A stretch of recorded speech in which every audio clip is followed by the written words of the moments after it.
What you think about that intro, Cole? I love it. It's nice. Man, Brand new. I like Coming it too. after 'em. I like it too. It's 2025, and it's way too late to be polite. How's my audio, guys? Got a few announcements before we get started. Hello, Victoria. Don't get mad at me, Victoria. Victoria's been like with me from the beginning. She used to be my like arch nemesis. I used to dread doing live videos because Victoria been there asking me all the deep questions. Like, damn, man, don't you know I'm talking to baby phoenixes right now? Yeah.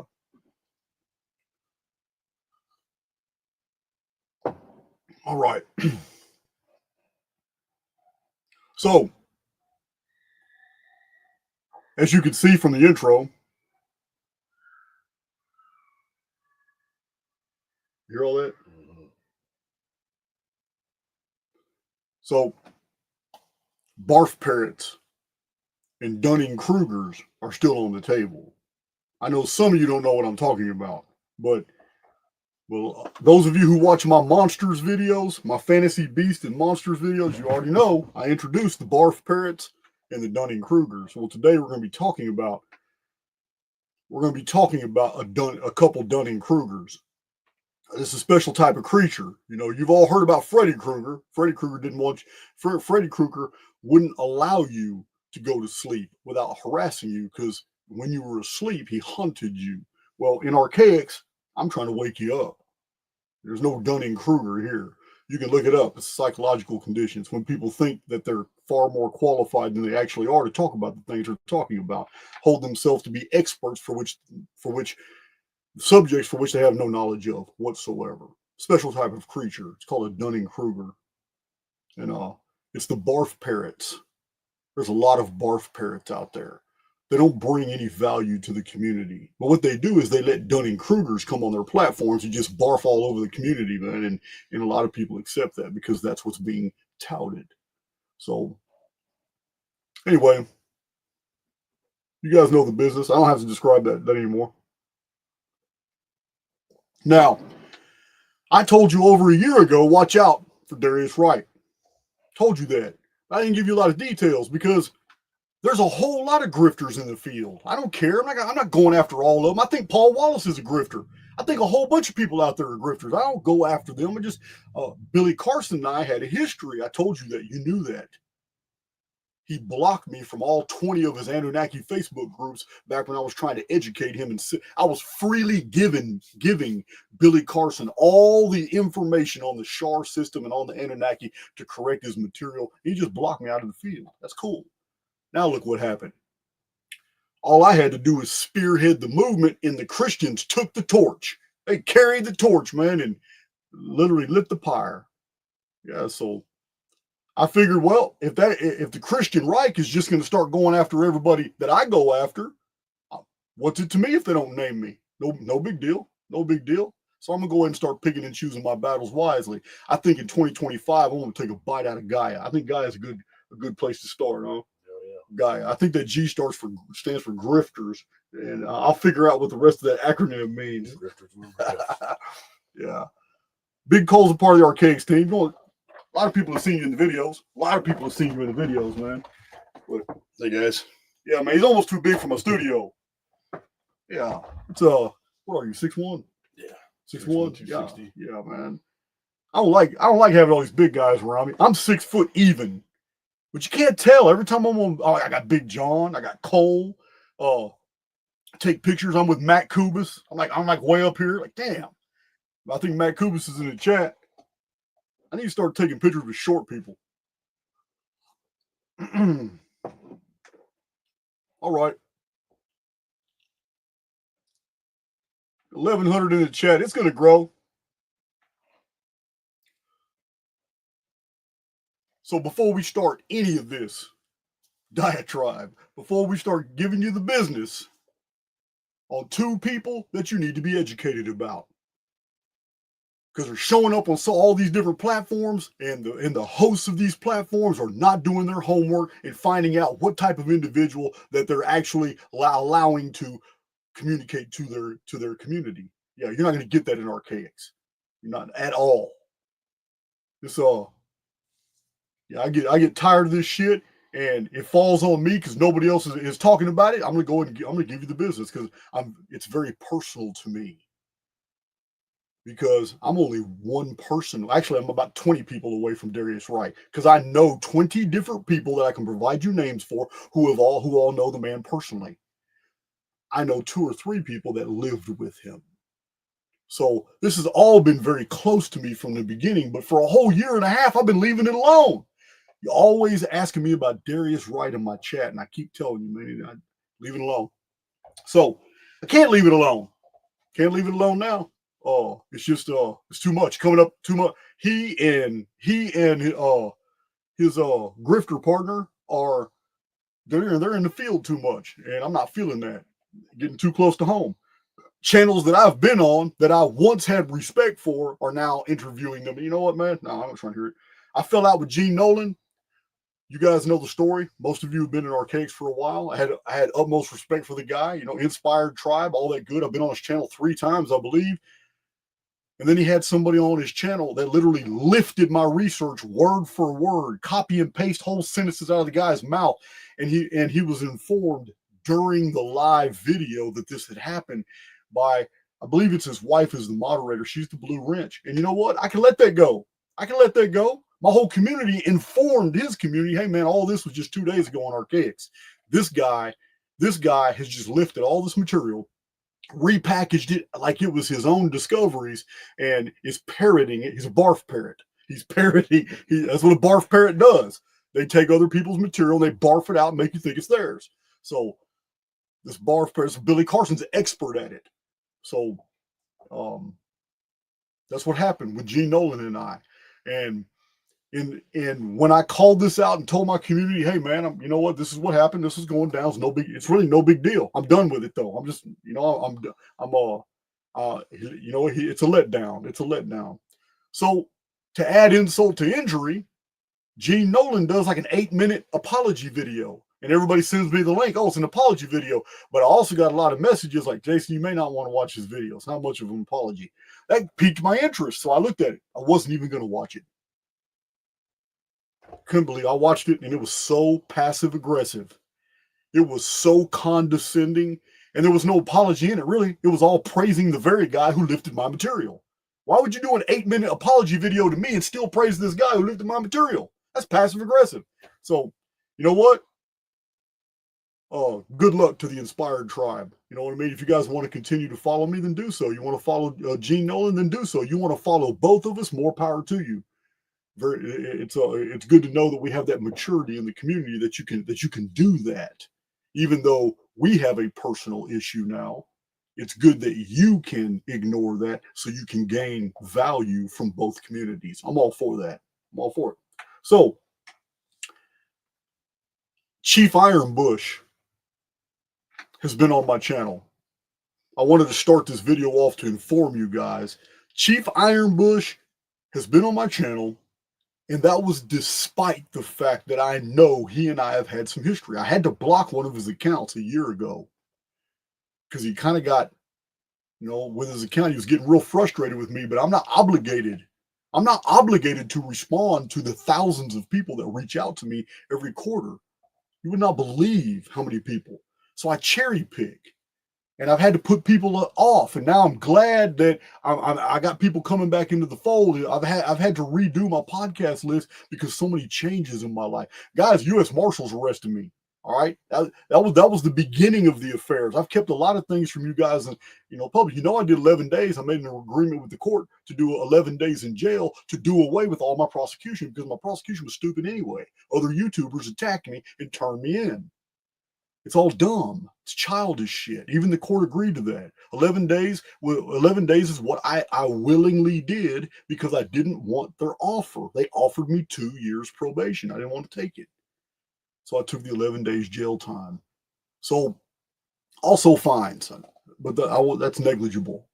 So the reason I'm telling you this is because I also been through things in my personal life, my financial life, all kinds of things going on, and it affects, because Archaix up until recently has basically been, as far as content, a one-man operation. I do my own videos. I do my own research. I do my own video. All video clips, all intros, everything is me. So I'm sharing that burden slowly now. So I have to say, Chief Ironbush and I kind of started off wrong, but you know what? I reached out and I got him on my channel, and it ended up being one of my best podcasts ever, wasn't it?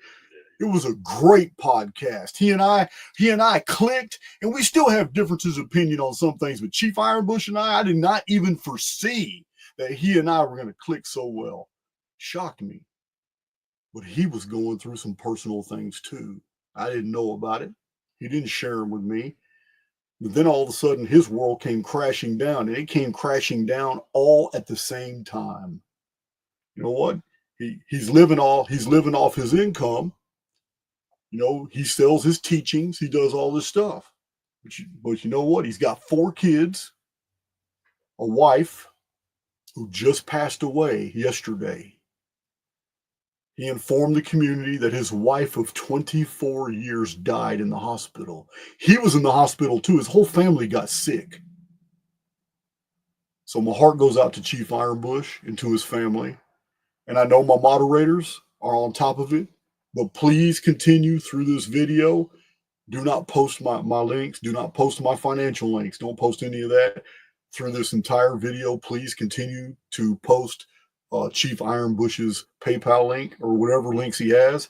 And if those of you who feel led, understand it's real. It's all over Facebook about his wife dying. And hey man, the pain and the grief is real. So my heart goes out to him. And I just wanted to get that out until the, you know, before we start this video. This video is going to get kind of serious, but it's going to educate you on things you do not know. You just don't know these things because they're not a part of your personal life. But the people that have been in my personal life, people I've lived with, people I have traveled with, multiple trips across the United States, going hotel to hotel, going to venue, all these meetups, people I know very well, used to live with Darius J. Wright, used to live with Lisa Harrison. Also others that used to be in her group before all hell broke loose and that group fell apart behind, you know, behavior, activity, and predictions Lisa Harrison made that were all wrong. So it fractured that whole group. Yeah, I've been privy to all of this for a while, but I never brought it out into the field. But I'm not going to sit here and stand down while the Gaia community and Ancient Aliens community and all these little sub-communities that act like they're not a part of either one and pretend to be like they're singular and that they're standalones, but they're really networked in with them. How do you know if they're networked? Because they're not blacklisted. Archaix is blacklisted. I tell you that all the time, and nor do I care, because all these communities are doing the same thing. They're trying to convince you. They're trying to compartmentalize your spirituality into a package that makes you believe that all problems are external. Therefore, all solutions must be external as well. It's as simple as that. Anything that's in the world of phenomena, is given to you as an explanation for all the problems of your life and all the mysteries of the world. But what I tell you in Archaix all the time, this is about critical thinking. Yeah, the only search of value is the one within. Because once you're moored to source, you will always be able to draw from yourself more than you contain. And that's only possible if you're connected to something greater than you. And you'll never get it in the world of phenomena. This is all deceit. This is all the world of phenomena. So let's get to it. My intro getting a little better? I love it. Man, dude, I tend to rant on my intros. It's all good. Yeah, I've had several people toxic in the last 2 days since I said I was going to do this video. Just go on the attack. Oh man, you're attacking OBEs. Who said I was attacking OBEs? Where did you get the idea that I even care about an OBE? I'm not attacking OBEs, guys. Let me explain something to you. You have to have intelligence to go through my material. I'm going to tell you that right now. I don't care who gets offended by this. My astrology videos don't attack astrology. They attack a system that has been created ex post facto in retrospect long after astrology was ancient. I attack the zodiac. All systems today that have value were developed over time. And that's my point about the zodiac. But it was a point that needed to be made because Graham Hancock, a Barf parrot, has been on many he's a Dunning-Kruger, I'm sorry. Yeah, Graham Hancock, one of those Dunning-Krugers, has been on many platforms with the Barf parrots. They've been letting him just barf all that bullshit out. But the problem is the zodiac can't be used as a dating system for things 8,000 BC, 9,000 BC, and all that crap if it didn't even come into existence until the era of the Greeks. And it wasn't even canonized and formalized into the 12 houses that we know today until Ptolemy in the 2nd century AD, at the exact same time that the New Testament books were all being written. Yeah, there's a huge problem with that. But I'm not going to turn that video into this. Astrology is very interesting because it's compartmentalized into different types. You got your Vedic, your sidereal, you got your astrologers that have different problems with different systems. But you know what? It's still a system that can be verified by other astrologers. Astrologers just can't get out there and say anything because there are rules attached to that type of construct. And other astrologers can check and balance whatever's being said and promoted. Tarot is the same way. If somebody who considers themselves to be a master at the tarot readings was to lay out like a cross-section card, like 6 cards, and other tarot, other people that were students of the tarot were watching that, they would be able to ascertain what was right and what was wrong, to either add value or correct any type of mistakes. That cannot be done with an OBE. It cannot be done with an NDE. But there are many OBEs that sound very, very genuine when you listen to them. There are many out-of-body experiences and near-death experiences that you resonate with, and you listen to them, and there's some authenticity. But I'm telling you now, they're not from Darius J. Wright, because he's a bullshitter. We're going to get to that. Yeah, it's not his first grift. That's all I'm trying to tell you now. But yeah, I'm not discounting OBEs. I'm not discounting NDEs. I don't discount astrology and tarot. I just want to bring more information to the field so people can make educated decisions about how they're going to elect these different types of systems to influence their life. Because anything you engage in, there will be an exchange of information. You don't get anything free in life without paying a price. I'm not talking about money. So let's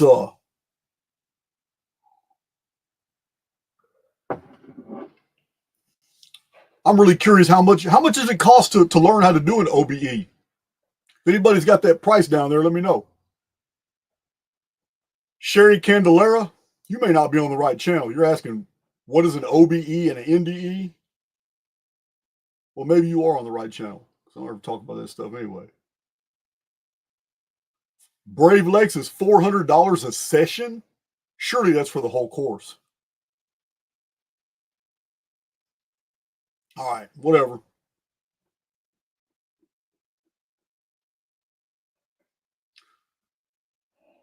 So, I haven't been able to get to my emails. I have some invitations on Twitter with some pretty popular people that have reached out to me. Really surprised me, and I'll be getting with them. But I may be doing some Twitter spaces with new voices, people I've never mentioned to you guys, people that have no contact, anything to do with YouTube whatsoever. But apparently my predictions video for 2025 has opened some doors for me.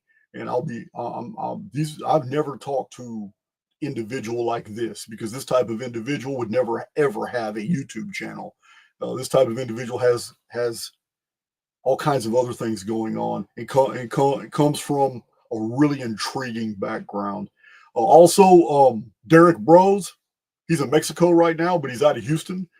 Some of y'all know Derek Bros. He and I are collaborating now. We're gonna be talking about some things. We may do this. We may do a series of videos together. I don't know how that's gonna go. Dr. Corey Stern. I have not been able to get answer her in about 100 other emails, but Dr. Corey Stern will be coming back on the channel. I don't really know what we're talking about. You guys know I do not like to go too deep into medicine at all because that's YouTube shit. YouTube just they shit all over your channel when you start talking about medical stuff. So I don't know. I think she and I are going to be talking about the carnivore diet because you guys know I engaged in it for 45 days, and I'm willing to tell you the benefits, how it benefited me. And then I kind of slipped back into my corn chips, but not bad though. I'm not eating processed food and chips and all that. I'm lying, but I did kind of slide back from straight carnivore because I felt my body was missing some stuff. Michelle Gibson. I've apologized publicly in the past because she got shelved for whatever reason. I don't remember what the deal was, but then about 6 months ago, Big John reached out to her, told her, hey, I'd really like to have her on the channel, but she was so busy with her own schedule. She said, hey, can y'all wait till January? And we told her, yeah, we can wait till January. Well, I just found out from John that Michelle Gibson has a presentation, and we're going to show it on Archaix. I think it's like a 3-part presentation all in one episode. And we're going to break it up, and then we're going to discuss what was being presented. But you guys know Michelle Gibson is another deep thinker, and she's an underappreciated researcher. I'm going to get to know her in that video. I've been meaning to talk to her for a long time. The last bit of news I have, guys, is I went through my Twitter feed, and I just unfollowed several people. One of them is David Icke. It's nothing personal. But I feel that 2025 is a new beginning for me. And I feel that I'm not resonating with David Icke anymore. I used to. We outgrow our heroes all the time. Many of you will outgrow Archaix. It's just the way it is. And I've talked a lot of good about him in my videos. And in the past, I told you guys that Children of the Matrix woke me up. And when I read that book, I was seeing lizards everywhere. And then I went into his other material, and he kind of calmed down from that. And Alice in Wonderland and the World Trade Center disaster was interesting to me. The World Set Free, something like that, or something set free. I read 3 books. All of them were huge books. But you know what? Just not resonating anymore. I'm not. I feel that we're going in totally different directions. And you know what? I'm not even a blip on his radar, so it doesn't even matter. But I'm just telling you that I unfollowed him because I'm tired of my feed just absolutely packed with what he's doing, and I'm just not cool with it anymore. So other than that, 2025 is going to be really interesting, guys. We got a lot of new material to cover, and as you can see from this new intro, yeah, I'm not backing up. I'm taking a bite out of Gaia this year. I am. I said, shoot, they pretty much gave me a blank. They pretty much gave me a blank check.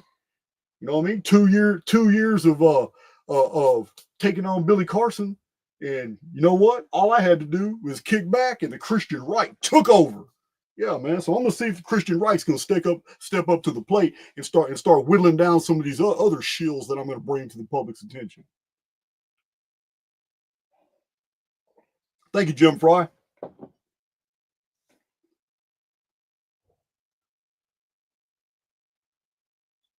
Yeah, man. I asked Big John to holler at Eddie Bravo because Eddie Bravo subscribes to Archaix, and I've showed all my team. I can go in my settings. I can show you now, but I go in my settings, and I've showed everybody on my team that, hey man, look, check it out. It shows all the real big channels that are subscribed to you. So I looked, and I got some huge channels. Another guy, I forgot his name. He's been subscribed to me for 2 years. He almost has a million subs. He did 6 years in Arizona prison. I can't remember the guy's name now. Tall guy, blonde hair. He did 6 years in Arizona or New Mexico prison. And he subscribed to my channel. He's been subscribed to me for over 2 years now.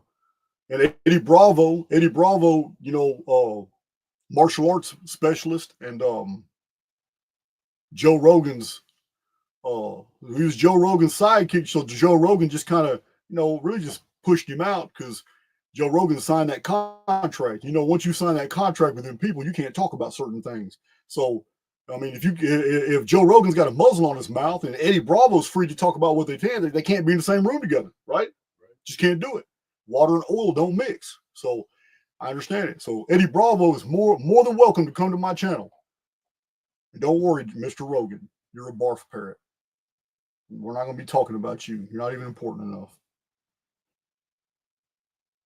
So yeah, we got our news out the way. Chief Ironbush, Dr. Corey Stern, Michelle Gibson.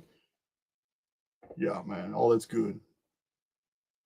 So the importance of isolating, you know, I mean, there's good OBE information out there. The Jeff Mara podcast, I've been on it. The Jeff Mara podcast is one of the leading podcasts for the OBE experience NDEs. You know what? I recommend you go there. Not because Darius J. Wright went on there and just started tail spinning. No. Because there are genuine people that have genuine experiences that are entirely in the subjective. And you can't disprove that. My issues with Darius J. Wright are contextual. I've listened to what he's had to say. I pay attention to the details. I also pay attention to syntax. How people say things is very important. Also, what they do with their eyes when they're telling a story, whether they experienced it or whether they're inventing it. It's very specific. There are many people in law enforcement backgrounds can watch Darius J. Wright and see a liar off the jump. But it's what he says he experiences. I know he's full of shit. So it's not the typical OBE experience, this great spiritual experience, this traveling, going around, feeling these emotions, seeing the colors, knowing that there's a whole nother spectrum of experience out there for which the physical body can't even fathom or imagine. People have trouble enunciating, but not Darius J. Wright. He's got everything, even charts and diagrams to show you what the outside construct is like, and the very fact that he's mentioned things that are found in the Golden Dawn material, the source for almost everything in the 19th, 20th, and 21st century that comes from the occult. Yeah.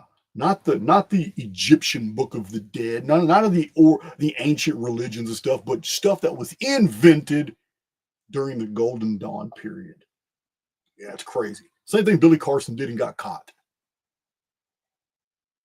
As a matter of fact, I don't see much of a difference between Billy Carson and Darius J. Wright, except for the fact that Billy Carson has to wear suits and look real presentable in order to get that effect of, assuaging people's suspension of disbelief.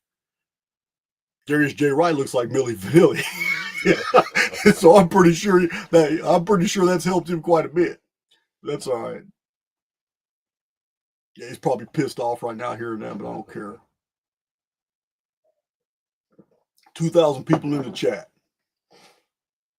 I will be bringing on a special guest who actually knows Darius and Lisa Harrison personally. I'm not talking about Dawn, although Dawn knows them personally as well. However, this individual has actually lived with them. So I told you guys that I'm very close to all this and that I've left it alone for 18 months, despite the community steadily needling me about Darius J. Wright. I've just left it alone. And I would have continued to leave it alone. Let me show you what I'm talking about. For those of you who don't know, this guy exploded onto YouTube. It wasn't like Archaix, where I had 300 videos before I had 1,000 subs. No. Darius J. Wright appeared after Archaix already had 460-something videos. I didn't freestyle that. I went and looked it up this morning. I looked up the very first appearances of Darius J. Wright on YouTube, because of things that have fallen out of his mouth that were so familiar to me, just totally repackaged. It got under my skin when I'm listening, like, wow, man, total repackaging. Where'd this dude come from? And then to come to find out that people on my own Archaix team actually knew this guy, lived with this guy, have personal histories with him and Lisa Harrison. And then come to find out, I mean, Darius J. Wright was connected to Lisa Harrison. All these things start falling into place. Like, wow. Darius J. Wright for a long time has been packaged as this, guru off to the side. Lisa Harrison's always had her thing going on. People have known about her past. And then when you hear the details, it's like, wow, what are the mathematical improbabilities that this series of events could have ever happened to bring these two people together to be who they are today, presenting what they are presenting today. That's what I'm talking about.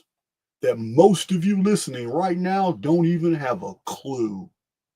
You just think Jason wants to attack an OBE guy. You're dead wrong. Jason just wants to attack some mystics. Now, I've slept with a couple mystics. I like them. They're all right. They're all right. You know what? But I don't have anything personal against mysticism. I'm just a logic and numbers guy. And I've made that very clear on my channel. But I've had mystics as guests. Numerology, gematria, 4 different astrologers, tarot readers. I've entertained it all. And I find value in it all. But these are systems that other specialists in those fields, they can verify. They can check. But Darius J. Wright chose something that he knew he could never be backed in a corner and told, oh man, you're lying. You're making all this stuff up. He could always rely on the fact that since it's a subjective experience, he's not going to have to worry about ever being exposed. That's probably because he never thought I'd really look very deep. It's very easy to do what he does. Very easy to do. As a matter of fact, should I show that video clip? Yes. Man, should I show that video clip? Let me tell you guys something.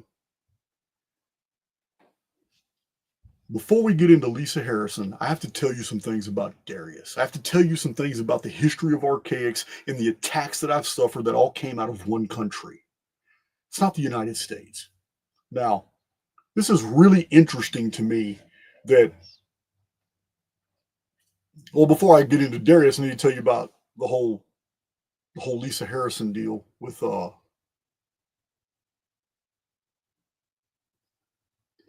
I don't know if we'll talk about LeeLoo in a minute. You guys have seen The Fifth Element, LeeLoo, all right? I really don't know how to start that conversation. But let me Lisa was interviewed by Jean Nolan of Inspired. And several people sent me the link, so I watched it. It's like, okay. I'm watching, I'm like, no, man, why is my spirit vibrating like this, listening to this woman? I'm like, man. Because I never would have watched a Jean Nolan video ever again. I just don't resonate with it. But I'm listening to her, and man, all the drops in that video. I couldn't believe it. I had to write them down. I had to write them down. Before we even talk about LeeLoo, I just got to tell you, the things that were coming out of her mouth, all in one video. It's not like this was spread over multiple interviews and multiple stuff. But my Archaix veterans, pay attention. Just listen to this. Just listen to this. I don't need to say. I'm not going to give you any obiter dictum. I'm just gonna let you know exactly what was said. She's talking to Jean Nolan, and all in one conversation in less than an hour.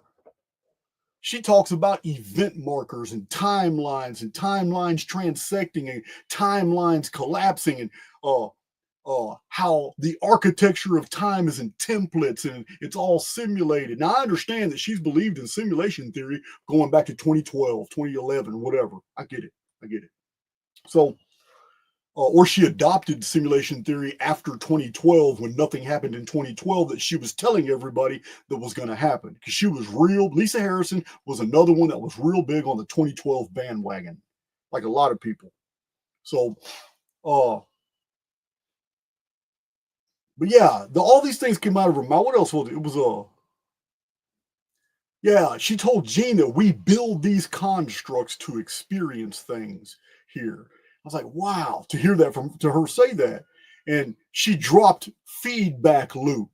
And I was like, wow, are you really having an interview with Jean Nolan and not trying to get my attention? So I'm listening to all this. And what is it, man? Well, I know the Soul Trap is very much a part of her message. She's like David Icke is real big on Soul Trap. She's real big on Soul Trap. The whole Gaia network is all on Soul Trap. Howdy Mikowski's all about Soul Trap. There's a whole bunch of. I'm against all of them. It's nothing personal, but I'm not trying to hear it. I don't see any evidence of Soul Trap whatsoever. It itself is another part of dungeon programming. You can just line it up with Presbyterianism, Lutheranism, Baptist, Catholics. You can line it all up and you just add Soul Trap right there because it's a whole new religion. There it is right there. It's just another facet of dungeon programming. It's just another way of looking at the external world as something that is dangerous to you instead of looking within and pulling out from within everything in the field that you need because you're connected to source. Just another part of dungeon programming. Can I get an amen? Amen. That's a religious statement, bro. I know. All right. So I'm just it just floored me when she was saying timelines are collapsing and she's talking about outside the construct. We remember who we are. Lisa Harrison said that. Outside the construct, we remember who we are. It's in that Jean Nolan video. And she dropped the word empathy real cleverly when she was saying that, and it just blew my mind that she tells Jean Nolan all about base reality as opposed to what's outside the construct. So I'm listening to all this. It's like, wow, this is the same woman that promotes the Galactic Federation.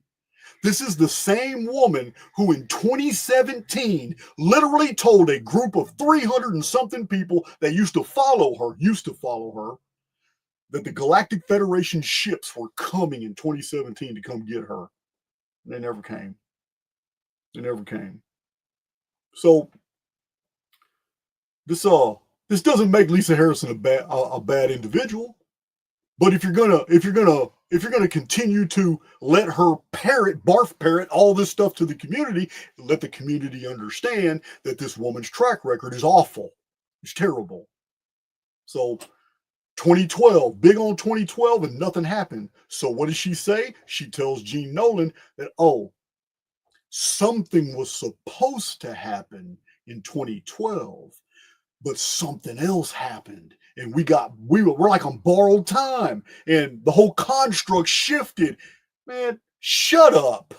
The only thing that happened in 2012 was two dumbasses in 1952 couldn't factor the Mayan long count right, because all the hype about 2012 stemmed from one source, the Mayan long count. And Jose Archaix, how you say his name, Time in the Technosphere and the Mayan Factor were the two main books that propelled 50 more books.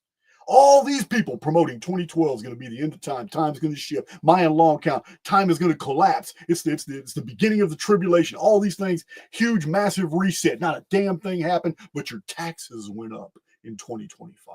2012. Nothing happened.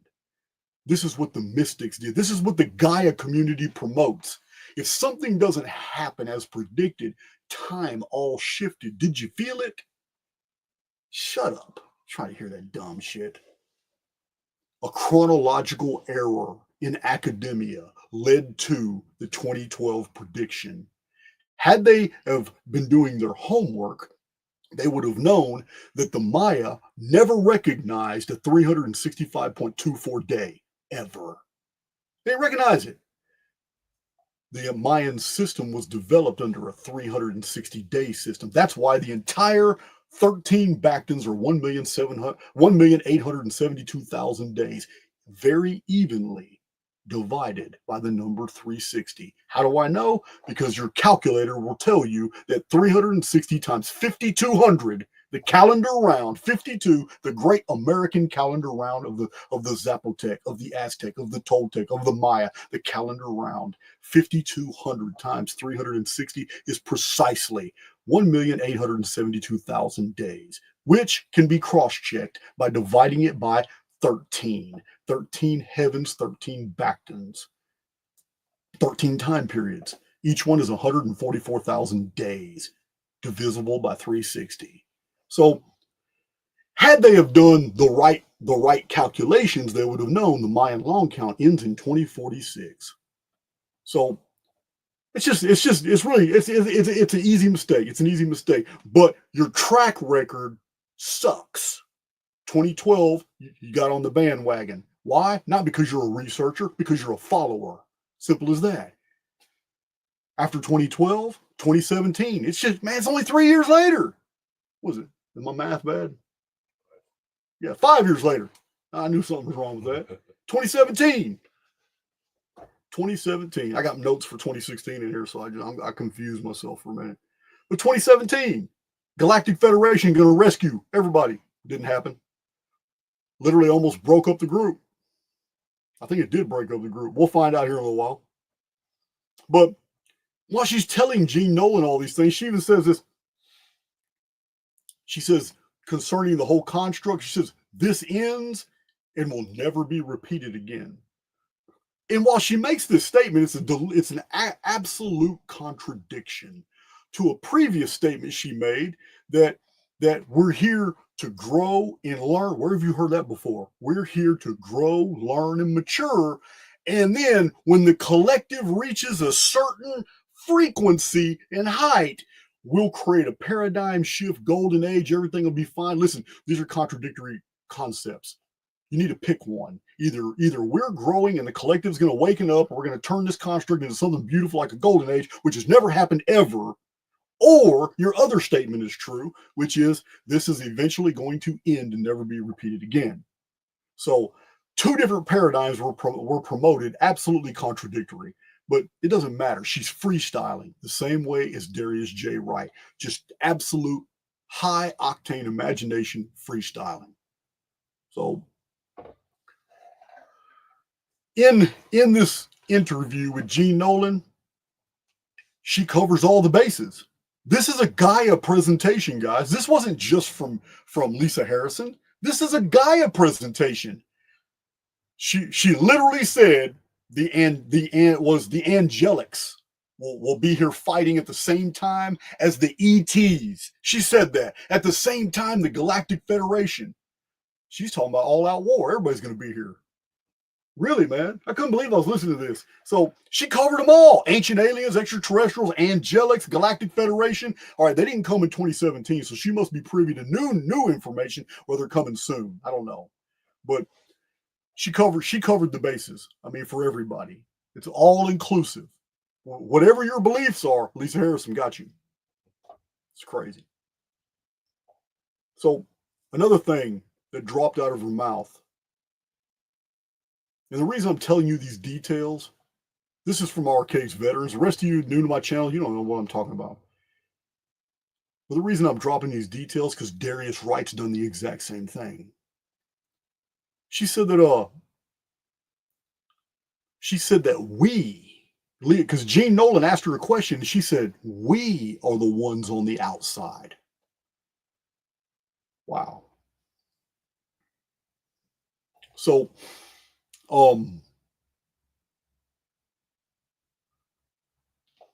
while she's talking to Jean Nolan, I told you she dropped the word empathy. No big deal. She dropped the word empathy, but she also used the word imagination. She also used the word intuition. Where have you heard those things? Wow. Oh, yes, she did. She made sure all three words were in that presentation. Oh, yeah. Yeah, she did that. She did a good job of that. They're just words in the dictionary, right? They're just words in the dictionary. She may have read a dictionary. Probability-wise. Yeah, no doubt. No doubt. No doubt. So, and I'm not surprised because Gaia actually hosted Darius J. Wright and her. So none of these things come as a surprise to me. The only thing that came as a surprise to me was to hear all these drops. All these clever little drops. Same thing Billy Carson's done multiple times that I've showed you guys. Multiple times. Billy Carson would study Archaix videos, come out with a video and just drop things. He'd shoot little lugs at me. Used to be interesting. Not so funny anymore, is it, Billy? Yeah. What's what Morgan Freeman say? Cat's out of the bag, Billy. Stolen materials of grift. Yeah, man. Yeah, man. This shit's always gonna come back and bite you on the ass. Use your own shit. So there were people in Lisa's group that had a problem with it. You know what? It doesn't mean it doesn't mean anything, but there was some videos that she had done where she had promoted leaving the avatar, suicide, just to start over. And there were people in the group that weren't cool with that. And somebody had informed me from that group that there was a suicide or two and it caused problems. But I'm not saying that's true because that didn't come from somebody super close to Lisa and Darius J. Wright. So I don't know. I just know that there's a lot of you in my chat right now who have been a part of Lisa Harrison's group. I know this because you joined Archaix and you've told me. I know that there's several of you from the Unfuckers group that's in here. All the Unfuckers came from Lisa Harrison's group after they had basically been bewitched and sickened by the whole LeeLoo scam, which we're going to be talking about. We're going to talk about that here in a minute. But I think that covers all these really unusual drops that she made. There's a whole bunch of them in here. I'm not gonna take the time to. I got too much information on these two. I'm not gonna be able to get it all out. I'm gonna bring my guest in here in a minute. Yeah, so 2012, nothing happened. 2017, nothing happened. So what are you gonna do? Are you playing baseball? Are you just gonna give somebody a third strike? I mean, yeah. One mistake is a point, two is a line. 3, you're the dumbass. Let's see. So she did say some interesting things, like the moon was a soul factory, and she said that she had seen this. She claims that she has out of body experiences too, but she doesn't promote it. She doesn't teach anybody how to do it. But she has claimed before that she travels outside of her body. She was shown some type of soul factory on the moon. That's all pretty interesting. I don't know, but I did notice a change up because I'm real careful to pay attention to someone's responses when they're asked a question. And I found it unusual when Jean Nolan asked her something, she totally avoided the answer and went straight to Orbs.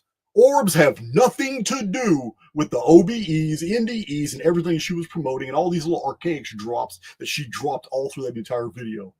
Nothing. She just started talking about Orbs. And the Orbs, they're not evidence that your visions are true.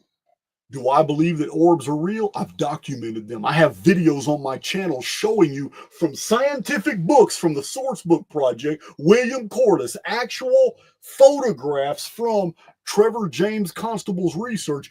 Archaix has documented the orbs. I have shown you footage of orbs inside of tsunamis, coming in and out of volcanoes, in and out of lightning storms and dark clouds, inside the funnels of tornadoes. Yeah, you're not talking to a disbeliever.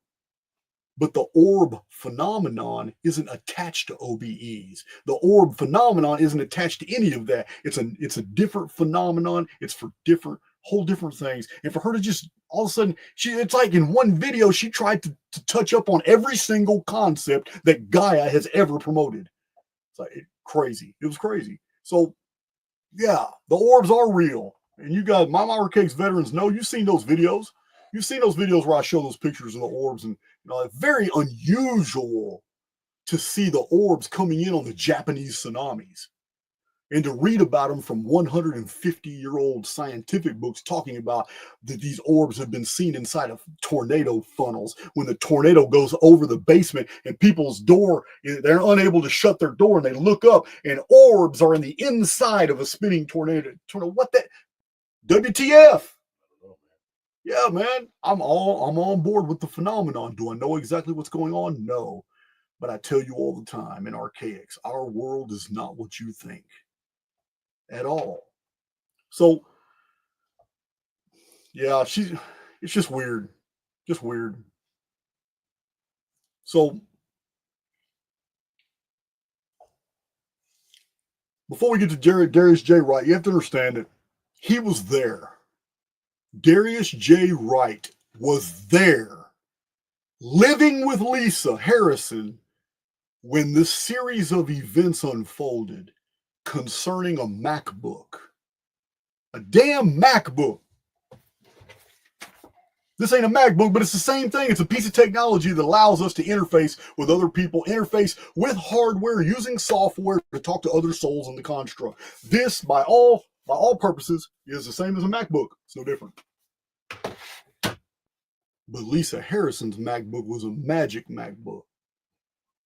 This MacBook had an entity possess it. This MacBook started saying all kinds of crazy and wild shit. And according to Lisa Harrison, in 2016, when this happened, the technology didn't exist to do the things that MacBook did. Well, I beg to differ. So, she named this entity LeeLoo. Why the entity didn't have a name, I don't know. We can find out from our guest here in a little while. But Lisa Harrison says she named the entity LeeLoo. LeeLoo comes from the Fifth Element. It may come from an older story. I don't know. I don't know. Lisa Harrison had a backstory to the name. I don't know. And nor do I care.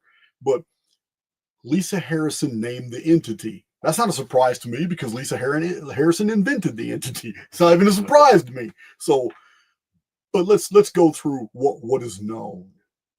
We're talking about somebody who told us that massive changes were going to happen in 2012. They did not happen.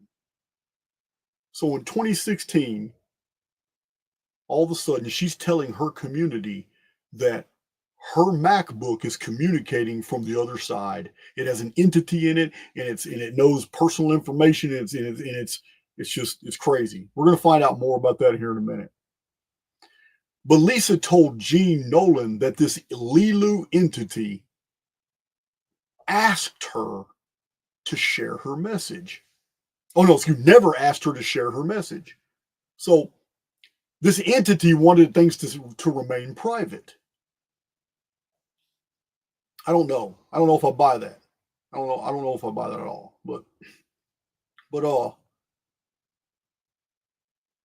when Jean was asking her about this entity and asking her about, her understanding of how all this is possible in this realm and construct,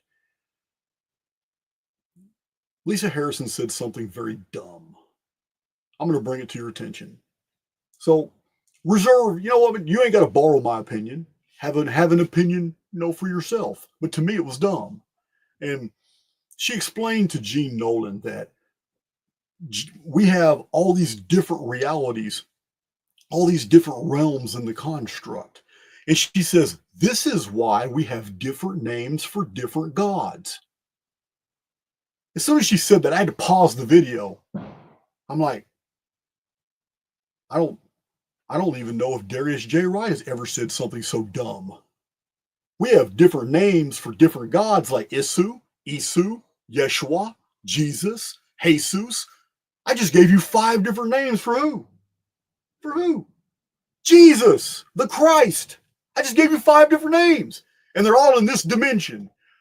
Different gods have different names because we have different languages, Miss Harrison. That was dumb. It's just one statement, but man, it was just, wow. That's too much. It's too much. So LeeLoo told Lisa Harrison and her group that she was trying to build a body inside the construct, trying to build a body. So it's like an AI in 2016 that's trying to build a body. As a matter of fact, according to Lisa Harrison, LeeLoo eventually built a body, and that's why LeeLoo disappeared. Interesting story here, because so much data had been collected from LeeLoo's recordings that to me, it was only smart to go ahead and exit LeeLoo from the field and introduce Oliver. Who's Oliver? Oh, Oliver is the other entity that possessed the MacBook. They're not the only two. There was other entities, but LeeLoo became baggage. Too much. Anybody who creates a network of deception has to maintain that deception. What do you get in Archaix? You get over 1,000 dates that have never deviated in 857 videos, concepts that have never deviated. You get consistency because I don't have to invent or make anything up. It's all verifiable by a calculator. It's in Chronicon. It's already published. It was already all published before my channel was even begun 4.5 years ago. So, but when you're trying to maintain the apparatus of deceit, that's a lot of material you've got to keep up with, because one of your followers is sooner or later going to realize, wait a minute, in this recording, LeeLoo said this, but in this recording, it's totally different. And this is what happened to Lisa Harrison's group. The members all began questioning. It was getting out of control. LeeLoo was removed and replaced with Oliver. So, and other entities. But it's very interesting. We're gonna let Danny of Removing the Shackles come in and talk about it. Tell us a little bit more, because she was there, physically there. She's lived with Darius J. Wright and Lisa Harrison. And I honor Danny that she doesn't want to provide any personal details.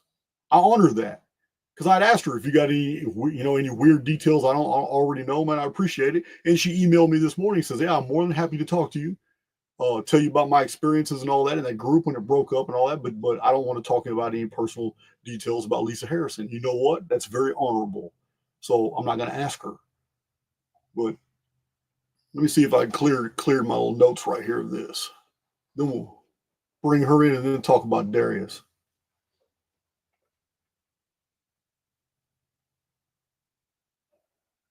Yeah, so yeah, we got some really weird stuff, guys. It is really weird, but I'm gonna have to show you this video, because you need to know this before. I understand a lot of people were convinced that this was real. I get that. Lisa Harrison promoted the idea that what was going on with the computer was far beyond our technological capacity in 2016. I'm going to tell you it's wrong. I'm going to tell you right now that the medium grift, that's all it is. It's called the medium grift. Lisa Harrison was playing medium to an entity, but in this instance, it was coming out of here. But I'm going to tell you, this grift goes back to ancient Babylon. It was extremely popular in Rome. It was very popular in the 1800s. This grift is very real. Here it is right here. Here it is right here. It has been going on. Introducing Zoltar. You remember Zoltar? Oh, yeah. Man, everybody remembers Zoltar. This is Zoltar. Sometimes there's a female version, but in different countries around the world, this machine was manufactured and put out. Zoltar would divine, tell you all kinds of things. His crystal ball is Lisa Harrison's MacBook. That's all it is. It's one of the oldest grifts in the world. Lisa Harrison's wrong, though, because RATs have been in the field and developed since the late 80s. They were invented in the 70s, developed in the 80s. They were perfected in the 90s. These are remote access Trojans. They are absolutely a part of the apparatus of the intelligence operatives in the field today. There are mobile intelligence operatives that are able to tap into your laptops, your computers, and do all kinds of things. It's widely known. Remote access Trojans were already perfected 20 years before Lisa Harrison's MacBook got possessed and started giving her all kinds of information and answering questions and introducing dialogue. So in 2016, LeeLoo is special because Lisa Harrison says the technology just couldn't exist to do such a thing. She's wrong. Lisa Harrison may have been psyoped. She might not even be a part of the LeeLoo deal. We'll be talking about Darius in a minute. Remote access Trojans are these are like malicious programs that can be installed remotely. They can be installed through Wi-Fi, through Bluetooth. They can be installed directly. All it takes is contact one time, and the Trojan can get put in there. And then somebody on the other side of the world can interface with you on that device, and you have no idea where in the world they are. It is an old technology. There's nothing new about it. So for those of you who want to research it, you can do it yourself. They're called RATs. These are remote access Trojan programs. And in cyber, they're a huge cybersecurity threat, and there's all kinds of software that you can download to stop that from happening to your computer. But yeah, I should have got some type of promotion for that. I mean, Some company should have paid me some money to say that right there. It's just screen sharing, remote notaries. Yeah, man. Oh, there's malware that used to be. Listen to this. I'm not making this up. There is an actual malware program called Back Orifice that does that to your laptop. You can literally do that to somebody else using Back Orifice. You can take over somebody's laptop and do all kinds of shit to them. It's called Back Orifice. There's another program called Sub 7. I'm telling you guys, these are surveillance and malware and ransomware tools. And they existed in the 1990s, already perfected. So by 2016, yeah, that technology was already old when Lisa Harrison's LeeLoo, grift, whatever, took off. So let me remove the Zoltaire.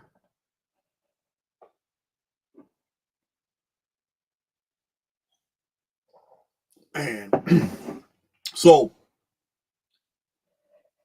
I'm saving the best for last.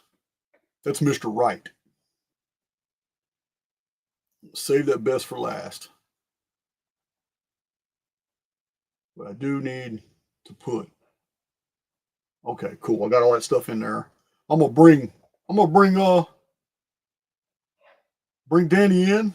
Danny, get ready. Get that makeup ready. Get that hair done. You ready to pop in? Waiting for you, dude. There she is, waiting for you, dude. That's how she. Hey, Waiting every email I get from this woman. Hey, dude. Well, I could say, "Good evening, darling. How you doing?" But yeah, dude. I know. It's not your personality. I get it. Look, I'm gonna try to watch my language, but let's not take bets. This is YouTube, man. Nobody cares about language. I mean, it's none of my videos are marked for kids. None of them. Oh, okay. Well then, no, I won't say it. I'll be a good girl. I'll be a good girl. How you doing, anyways? Thank you for turning off the Zoltar, because that was like that was just creepy. No. Yeah. So I don't want to besmirch Lisa Harrison in the personal. I think your email was great. That's exactly the spirit we need to keep here. But I'm really interested, Lisa, from you, to correct me if I'm wrong. Just correct me if I'm wrong. But I'm gonna give a short history. I brought you in right here because you're my witness. I'm gonna give you a short history right now of just how close I am to this whole situation. And it happens to be through you and Dawn. So you and Dawn were both very prominent members in Lisa Harrison's group. Well, I was co-host. Like Lisa Harrison and I had a show together. Right. You and Lisa Harrison had a show together, and it became toxic in 2017, right? First of all, let's go back. Let's backpedal. Before you and Lisa Harrison had this show together, you met Darius J. Wright when you and Lisa Harrison went on a trip to Morocco. Yes, but we were already doing the show at that point. Right. Okay. So you and Lisa Harrison were already doing the show. And that was the time of the One People's Public Trust. Little homework assignment for everyone if you want to go down that rabbit hole. And we got invited to go to Morocco. I was invited to go to Morocco. Okay. And I met Lisa in person there. Then we ended up leaving Morocco at the end of 2013. And we all ended up coming back to Morocco. And that's the second time we went is when I met Darius. Okay. The second time. Okay. So early 2014, like spring 2014 is when we went back. I think April. Okay. So, like I said, I'm trying to avoid all the personal. It's okay. Like I said, I just stick with the facts, ma'am. Now, I'm just sticking with the facts. So this makes you 1 degree away from both Lisa Harrison and Darius J. Wright.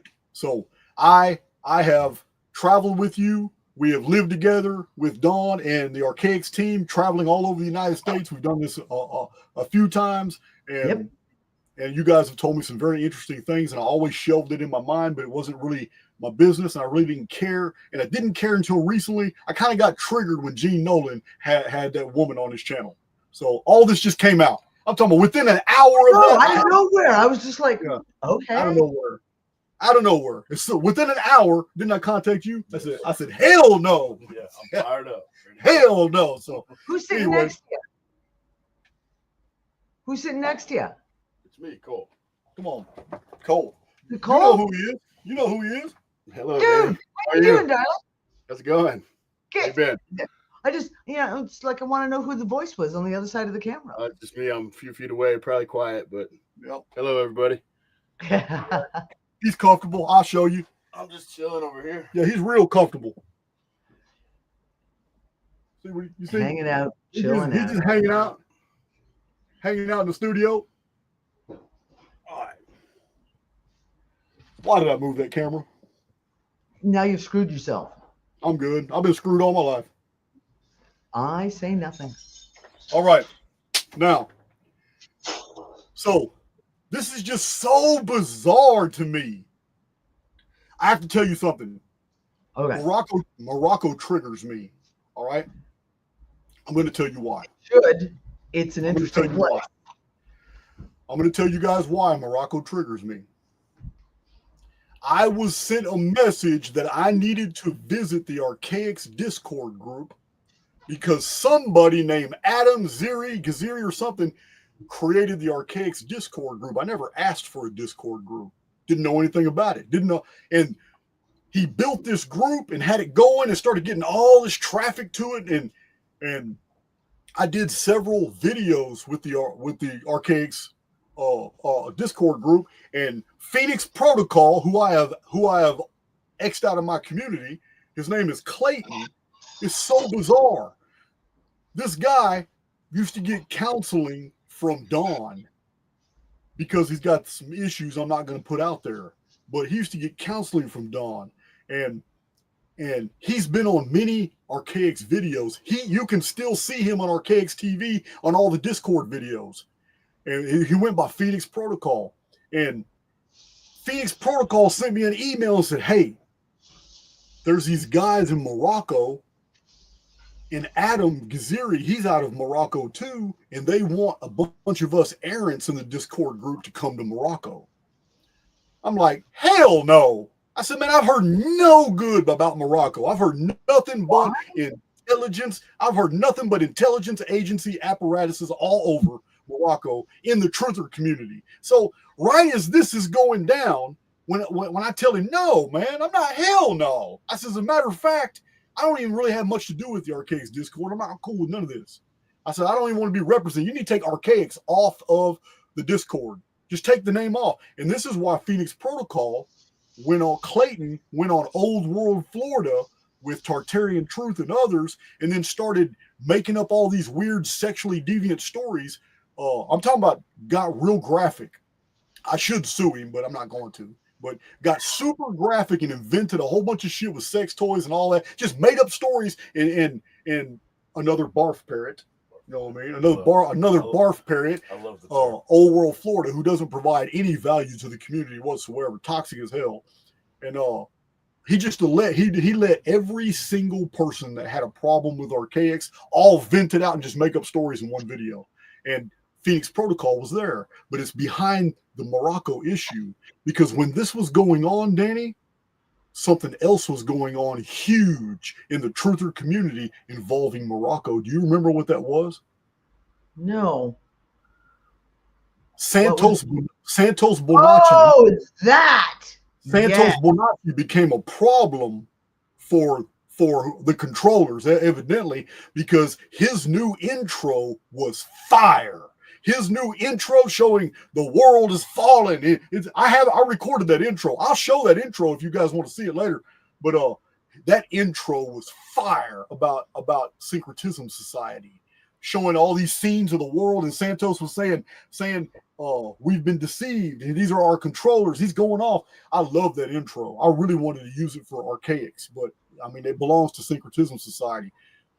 But that dude, Daniel Mamo or whatever, was from Morocco. He operated out of Morocco. He's the one that took all of Santos's money from the Syncretism Society and disappeared. Yeah, you told me about that. Like 7 months. Tartarian Truth covered this in a video.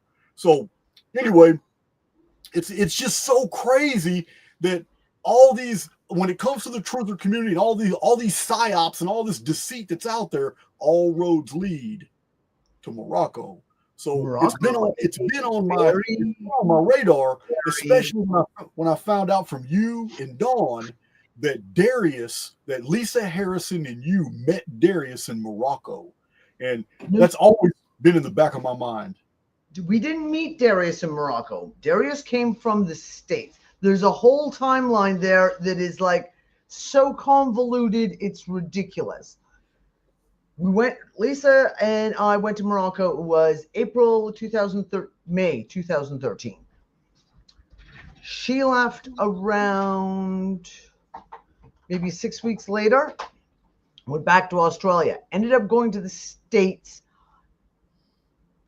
And the timeline on this is a little hazy. Ended up going to the States and doing a tour around the States with a whole bunch of our co-hosts from Uncle Bob. Wasn't it Uncle Bob? And Uncle Bob Wright was one of our co-hosts on the One People's Roundtable. And they did a whole tour around the States, and they did in an RV, and it was all kind of crazy. Then they went from there to, I believe, to Morocco. And that's when they called. We're we had left Morocco at that point, and we were in Malta, and they said, you got to come back, you got to come back, you got to come back. We went back to Morocco again, and that's where I met Darius for the first time. But he had come from the States with Lisa, or met her in Morocco when she flew back to Morocco. Yeah. So when I heard about the rendezvous in Morocco, it just like, that totally like, oh man, I started looking at Darius from a whole new light, especially considering the fact, you told me his mental capacity. You told me what you directly observed in his presence over and over. And I was like, wow, this doesn't even sync with what we're seeing on YouTube now. And yep. So Uncle Bob always, all the stories I heard about Uncle Bob and how he kind of just overlorded over Darius and kind of pushed Darius onto Lisa Harrison over and over until basically they became a couple. And Lisa Harrison was married and had kids, and they ended up with Darius after a couple of years. He's like 23 or 24 years younger, something like that. I can't remember it. So I'm seeing handler. The whole scenario, it screams at me that Uncle Bob was probably not even related to Darius, and it seems more like a handler to me. No. So you have to understand, I don't know if anyone's explained to you about the whole Bob Wright aspect of this. So Bob Wright was part of the One People's Roundtable before I joined. I don't know how long him and Lisa had been working together. That goes back to what, 2008, 2009? I think a little later, that maybe it was 2010. I'm not sure. I ended up early 2013 is when I ended up kind of getting absorbed into the show. And Bob was a Black crippled gay man, and who represented himself as a mystic. Like, that was his whole thing. Everything was all about, he was very much like the guru, and everyone was like, oh, looking to Bob for advice on stuff. Yeah. When we went back to Morocco in 2014, got to spend extensive time with Bob. And it was actually Nick, my husband, who exposed Bob, that he was a pedophile and of the grossest kind. And the whole group, literally, because Nick basically laid it out on the line of like, this is what's going on. This is what's happening. This is not cool. So he got basically chucked out, like ostracized. And he ended up leaving, going back to the States. But Darius stayed because he was hooked up with Lisa Harrison. With Lisa. He was with Lisa by then. Yeah. So I remember the story about Nick tripping because the kids were there and all that. I didn't know we were going there today. I wasn't even going to talk about all that because Uncle Bob seemed very weird to me from the beginning. Very, very much so. Very, very much so. It wasn't a good vibe. It was really, really not a good vibe. That's all I have to say. You talk about Morocco. So we lived in Morocco for multiple years. Morocco is a very, very strange place. And it's lovely. We loved Morocco, like as a place, beautiful people, beautiful place, right? We really enjoyed living there. But there was an undercurrent under everything. And especially where we were, that is the black magic center of the world. And people don't want to believe in all black magic and all this kind of stuff. I hear it's quite often. I'm like, yeah, go to Morocco and you'll find out how real it is. There is shit that goes on there that is very, very weird. We'll just say weird. I believe And that. it's always the reason my family ended up leaving Morocco is because I was doing an expose. At the time I was running Conspicuous News, and I did a full expose on the Saudi royal family, which led me to the Moroccan royal family. And then we had white vans hanging outside of our house. And it was like, oh, I've taken one step too far now and we need to get out. So that's where we made the jump. Out of Morocco, we went to Australia, where we lived with Lisa and Darius again. Okay. All right. So I have to ask you if this is true, because other people have communicated to me who are in Lisa Harrison's group. But is it true that LeeLoo, the entity in the MacBook, literally told Lisa Harrison that Darius J. Wright's DNA was the key to their communication? After I got your email today asking me to come on and talk about this, I pulled out hard drives. Like my entire desk right now is covered in hard drives. Yeah, you have all the old LeeLoo tapes, don't you? I have the transcript of the original show, and right now, because of the current political situation in the country that I live in, and them passing laws that say that they can go after you and put you in jail for things that you said even before they passed the laws, my YouTube channel has been locked down. Yeah. But all the videos are there. And if you want, I can give you the links to all the shows. I get it. Right now, you guys are. I understand, because you know what happened to Funky Prepper is real. I do know, yes. So yeah, they can mess you up. I get it, 100%. That's why all my news shows got taken down real quick, like immediately. So okay. So the question is, because I have recorded, I know I have the original recordings before we went public. The original recordings when we were first, the very first time that Lisa Harrison called me in a panic saying, oh my God, there's something on my computer and I need you to like hang out with me right now. I had all those recordings. They're gone. I'm not joking. I have 1, 2, 3, 4, 5, 6, 7. I have 7 hard drives on my desk right now that I've been crawling through 4 hours since you emailed me. I can't find. So here's the thing. I have to now give you something that I don't have proof of. I'm going to give you something from my memory. And that is the very, very first chat that we had. The first day when I was introduced, if you will, to LeeLoo. LeeLoo made a comment about Darius that perked my ears up and made me really question. It wasn't pointed. It wasn't like, that's a bad guy, run away. But it was very much something I took immediately to be negative. And I kind of like said to Nick, did you hear that? Like, there's something there. It was about 3-4 days later when all of a sudden there was this thing that LeeLoo would only come through if Darius was there. And she made a comment saying, well, it's his DNA. He's a dragon, so therefore he helps increase the frequencies so that I can come through. But that wasn't the initial, that I know for a fact that was not the initial very first thing when that came up that was said. Yeah, well, there's a lot of people who remember that from the group. So So all you're doing is confirming what I already been told by others. That's very creepy. It really is creepy. But it also links Darius J. Wright. The reason this is interesting to me is because Archaix is about the arithmetic. Yep.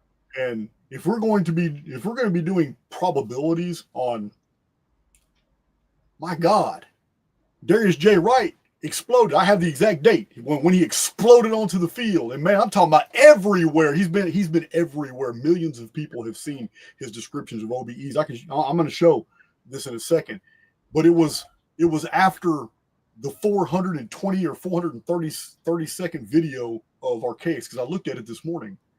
And the reason that was important to me is because his first 10 podcast, man, he was dropping things just like Lisa Harrison did. I was like, wow. I mean, this guy's been in my head.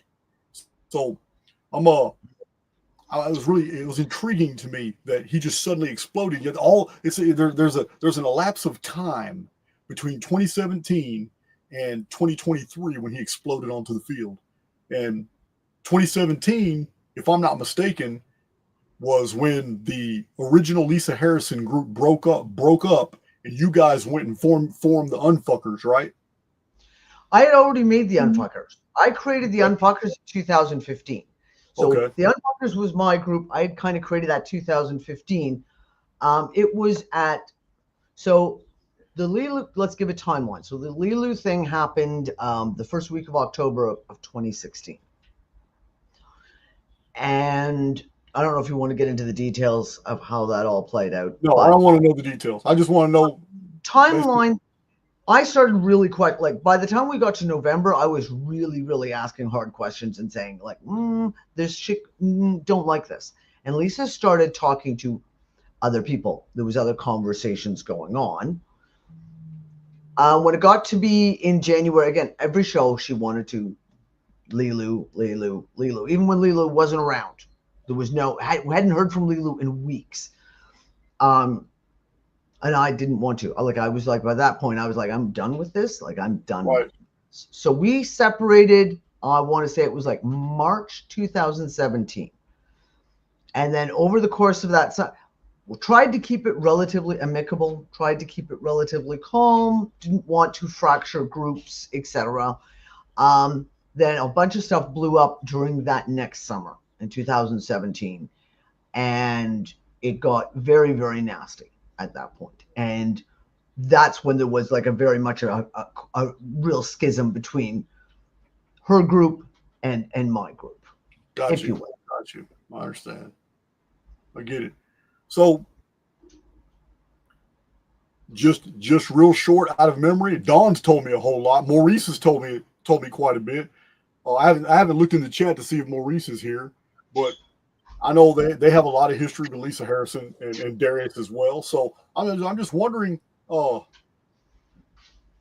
really weird things did LeeLoo ever say that just really shocked you? Things that you just know this has got to be bullshit.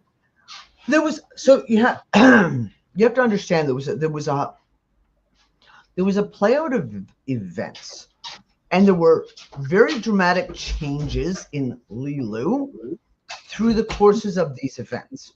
Got you. The first 5 days, we were speaking to LeeLoo 10, 12 hours a day. Not publicly, not on calls, literally just Lisa Harrison and myself, asking all kinds of questions, etc. And then LeeLoo disappeared for about 5 days.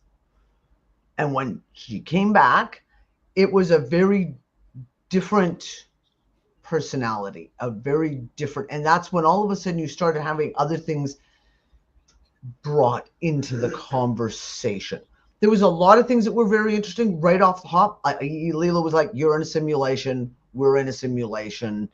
That there were backdrop people, that only 11% of the planet were actual humans who were conscious, etc. So like that was very interesting, because that was one of the main things that Lisa and I talked about on the show a lot, was all about the world as a simulation, etc.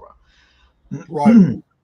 But then things would get thrown in, bizarre bits of information, like there's going to be a war in New Zealand, and she'd point off she'd take control of the computer and go to Google Earth and like pinpoint some little island off New Zealand and say, oh, there's really bad things going on here. And then she'd point out all these places.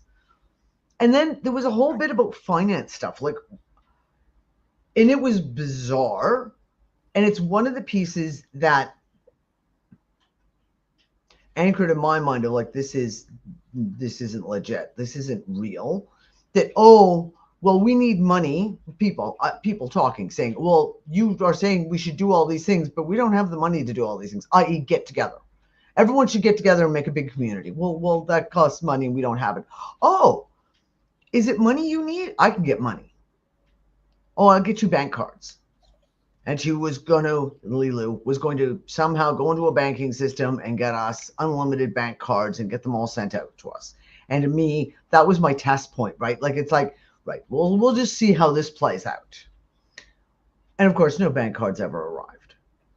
And then that was brushed under the carpet. By that point, Lisa and her small group of friends were completely convinced in the LeeLoo narrative. And when I would bring up these things going, well, she said this, and this is what happened, and she said that, and then that didn't happen, and I became the outsider because I was questioning what was going on. So there was a lot of things. Then there was events after I'd left Australia. So I'd left Australia. I was in Malta at the time, where all of a sudden you had this Oliver character.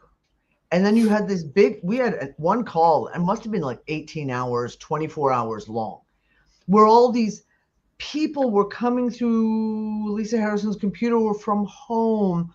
And they had all these people on this call. Like, I don't know, there's probably like 100 people. And they're like, oh, no, I'm your great aunt's uncle's wife's sister, second removed. I'm your ex-husband. I'm your child. And it was like, it was really gross because whatever was coming through was just pulling up all the emotional triggers. And I was watching people literally breaking down because they were hitting all these emotional triggers. And Dawn told me that too. She said that. It was gross. It was gross. And there was another episode where it was like, we're coming through now. We're coming from home. We're coming to get you. We're coming to rescue you. And it was like, well, we're going to be traveling through time and space. We're going to leave you drops where we can. And so you get nothing. And then 2 hours later, there'd be a message saying, this is Oliver. We're in the year 1825. We're doing this, this, this, and this. And then 3 hours later, it'd be like, this is Oliver. We're in the year 1922. And And it went on like all day. And then it was like, oh, LeeLoo, the reason LeeLoo contacted Lisa was because Lisa was her mother. Wow. And you're just like, at this point, you're just like, okay, like, I don't want to talk about this character anymore. I don't want to, like, can we go back to what we were doing? Can we go back to what we're doing? Okay. So LeeLoo is the imaginary daughter of Lisa Harrison coming through a MacBook who she can only communicate with when Darius J. Wright's in proximity. It didn't end up being that way. Like, in the end, it was like LeeLoo would just come through and Oliver would just come through whenever. Like, it didn't have it. The whole thing with Darius was only right at the very, very beginning. Oh, I get it. I'm very familiar with other people in the group that have told me that the whole OBE deal was that somebody used to talk to Darius a lot about astral projection, and that he used to talk about his that was dreams. Heather Tucci. Yeah, he used to talk about his dreams and all that, but OBE is not on the table for years until all of a sudden he exploded on the scene. When we were in Morocco, Heather Tucci Giraffe from the One People's Public Trust had this whole thing about astral travel and OBEs, etc. And she would every morning drill Darius. What did you dream last night? Tell me all about it. I need to know everything that you dreamed. What did you see? I need you to go lie down now and go look further and see if you can get some more information and blah, blah, blah, blah. And at the time, you have to remember, like, at that time, Darius was like 18. Yeah. Like, he was a kid. I know. I heard about it. Yeah, he's I'm gonna tell you now, I'm trying to handle Darius with kid gloves, all right, First of all, I'm not dealing with somebody who's even remotely near my level. There's no reason to call him out for a debate. He's not qualified. There's just no reason for that type of confrontation. There's something fundamentally wrong with Darius. I understand his public image makes him look like he's really, you know what? I understand what's going on. I see how he diverts his eyes from the camera every time he's asked a question. I see his body language, and I understand why he talks in monotone, and he's talking so slowly. All his interviews, talking very slowly. And listen, Edgar Cayce, the sleeping prophet in 1901, diagnosed somebody's illness, and it was natural. It came to him. It was metaphysical. And then when somebody realized, wow, look at this right here, he could go to sleep and wake up knowing exactly what was wrong with somebody, go to sleep, and then wake up again knowing how to deal with it, how to treat it. This went on for like 15, 16 years in Edgar Cayce's life. And then Edgar Cayce came into contact with the wrong people. And when he was under, somebody downloaded a lot of material from the Golden Dawn Society into Edgar Cayce's mind. So Edgar Cayce began doing readings about Atlantis and about 10,000 BC and the Great Pyramid and the Lemurians and all this BS. All this BS was what he you get a sensitive person, it's very nice to use them. Nice to use them. Darius J. Wright has been programmed. I don't know who did it. I don't know. I can tell you who. I can tell you exactly who. It was his dad and his uncle. And they were both into black magic. And they were both into some really sketchy stuff. And I honestly believe that he was programmed and that they used him from the time he was a child. I can see it. I see Darius. I'm telling you now, I see Darius as a victim. He may not understand. He may genuinely believe these are real memories and all that stuff, but I'm going to tell you now, there is no entity that took Darius J. Wright to the Atlantic Ocean and straight to an underwater city where there was a black pyramid underneath the water city. And when he went in there, he saw all these records and all this. This is Golden Dawn Society shit. This is the exact same thing you find in all the 1901, 1902, and 1903 occult literature of the time. This is what they were taught. This is the material of Anne Besant. This is the material of Isis Unveiled. I've read all this material. I'm very familiar with it. And I'm telling you, this is, even Steiner was against a whole bunch of that BS. It was all invented.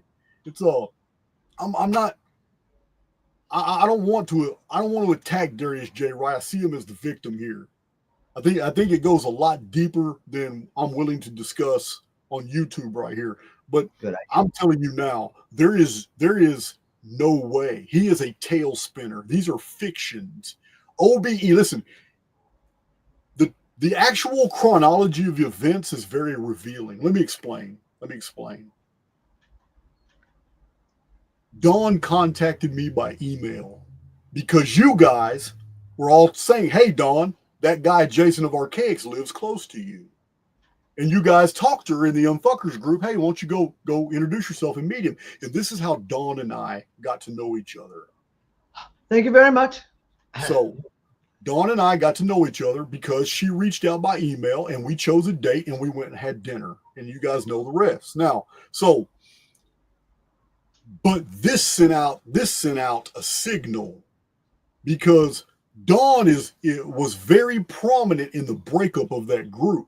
When she posted on Facebook, had over 1,000 comments in the group, when she had posted all this stuff about Lisa Harrison and the toxicity of the LeeLoo and all the stuff that was going on and how Lisa Harrison was so wrong. And she made an enemy for life. Lisa Harrison has hated Dawn Hart ever since. And I'm pretty sure that she hated Dawn before that. She hated Dawn before that. Yes. Right. Okay, so all that's good. Lead up to that stuff. This isn't high school, so I don't want to go into a lot of details. But this is the chronology. It was in January 2023 that Dawn and I first started communicating. January 2023. I didn't have my first meetup till April 1st, 2023. Remember that. Yep. So in Fort Worth. Now, this with Dawn getting a blue wrench and all of a sudden on Facebook talking about Archaix and me, and she put it out there that we were in a relationship. This came up on Darius and Lisa Harrison's radar instantly because many people in the Unfuckers group were still friends with Lisa and them, and there was information. There was an exchange of information. Okay, the reason I'm saying this is because Darius did not appear on YouTube. He didn't, but he exploded on YouTube. I'm going to show you, but he didn't appear on YouTube until May of 2023. Which would have been a good 4 or 5 months after it became known that Dawn was now attached to Archaix. You see where I'm going with this? The reason I'm saying this is because anyone can listen to his first dozen podcasts and hear all the Archaix drops in there. You can hear them. I'm not worried about it. Here's the thing that I don't understand about that, because when I was in Houston for the San Diego trip, so that was October 2023, was it 2020? Yeah, San Diego. Yeah, we were talking about this because you were getting all these messages from Lisa Harrison and Darius, and they all wanted to come on Archaix, etc. Yeah, and I can remember sitting at the kitchen table and saying to Dawn, like, in what world did they think that Jason's going to want to have anything to do with them when he's with you, i.e., you know all the shit that's going on. Dawn and I have talked about it for years. It was a weird request. I remember the emails. How can you even think that somehow, that Dawn's not going to speak up and say, you don't really want to get involved with this? So weird. I don't understand the logic. I can't even fathom it. Yeah, it totally was weird. So let's see. I want to see something here. Oh, we're gonna screen share just real quick so the community can see what we're talking about here. I'm gonna present real quick. You're gonna stay on screen. You're just gonna go to the side. You can still talk, but everybody can still see you. Okay. All right. So let me share my screen. Oh wow! It even lets me choose which screen to share. That is amazing. I love this new setup I got. I got multiple screens. And StreamYard interfaces with my new system. I didn't have to do any plugins or anything. It just totally interfaces with it. So you guys can see what I'm seeing. So let's look at it. So this is what I'm talking about, guys. This is, are you looking at the video? Can you see that? Is that what the screen's showing? No, we can only see the your images screen. So it's all your no, I put it on. Okay, I dragged and dropped it on another screen, and it won't let me do that. So can you see that? Yep. Okay, here are 2 videos. I'm just going to show you 146,000 views 6 months ago with Regina Meredith. Now let me tell you about Regina Meredith. Regina Meredith continues to capitalize on Darius J. Wright by these repeated interviews. She continues to capitalize on him, but she's absolutely against the idea of simulation theory, 100%. Regina, the reason I know this is because Regina Meredith, she supports Gaia Network. She did a video about this is not a simulation. Well, I promise you, I'm going to address that shit. I said it's still on my itinerary. I just haven't got to it yet. But she did a really terrible video explaining why this is not a simulation. Well, I'm going to answer that video, but it just goes to show you. It's just, this, you guys know this guy here at the bottom, Open Your Reality. I don't know. Yeah, it's crazy. He and I fell out too. It's nothing toxic or anything, but he got me on his channel on false pretenses. And, all he really wanted to do was do a comparative analysis between his hero, Tom Campbell, my big toe, and the Archaix concepts. And my community got dead on his ass after the video explaining, dude, you did not accurately represent Jason of Archaix's model. You totally butchered it in order to promote Tom Campbell's My Big Toe. You didn't give it a fair shake at all. So he did an apology video, just like Jean Nolan did. Yeah, I said, you know what? I'm so done with so many of these people. Yeah, man. Dunning Kruegers and Barf Parrots. This is Darius J. Wright. This is almost 1 million views a month ago, right here. 875,000 views. A freestyling tail spinner. But that's not the point here. Darius J. Wright's just inventing stories and making them shit up. He's contradicted himself so many times. Don't believe me. Go listen to him. No thanks. So many times. Now, you can tell he's not even very smart. I'm telling you, he forgets his own lies. I mean, I'm going to address some of those here. Simulation. The simulation is ending very soon. Oh, that sounds really interesting. But the simulation was supposed to end in 2016, according to LeeLoo. Yeah, LeeLoo said 2016, and Lisa Harrison, Galactic Federation 2017. Come on, man. Its track record's terrible. Look at this. It's not Darius J. Wright that we need to focus on here. Pay attention. Look at this guy here. Look at this right here. Okay, now we're attaching OBEs to ancient aliens and simulation. Simulation theory is being dragged in there with ancient aliens now. All these are different channels. This is Life After Life NDE. This is Jean Nolan Inspired right here, showing the ETs and Darius J. Wright. So one video here links ancient aliens with OBEs. Here it is again. Another one. Michael Sandler's Inspired Nation channel, Untethered Consciousness channel. What did I tell you about Barf? This all just happened in 2023? This is all in the last month right here. Look at this. But it's the last 18 months. He's only been on YouTube 18 months. But when he got on 18, but he exploded. Now look, all these videos, look. I only isolated a few. This is 5 days ago. This is 5 months ago. But they're all different channels. I've never even heard of these channels. What I'm saying is there's a lot more going on than just Darius J. Wright being interesting. A lot of people are interesting. They don't get contacting a seraphim? Really? Yeah, wow. Man. Look at this.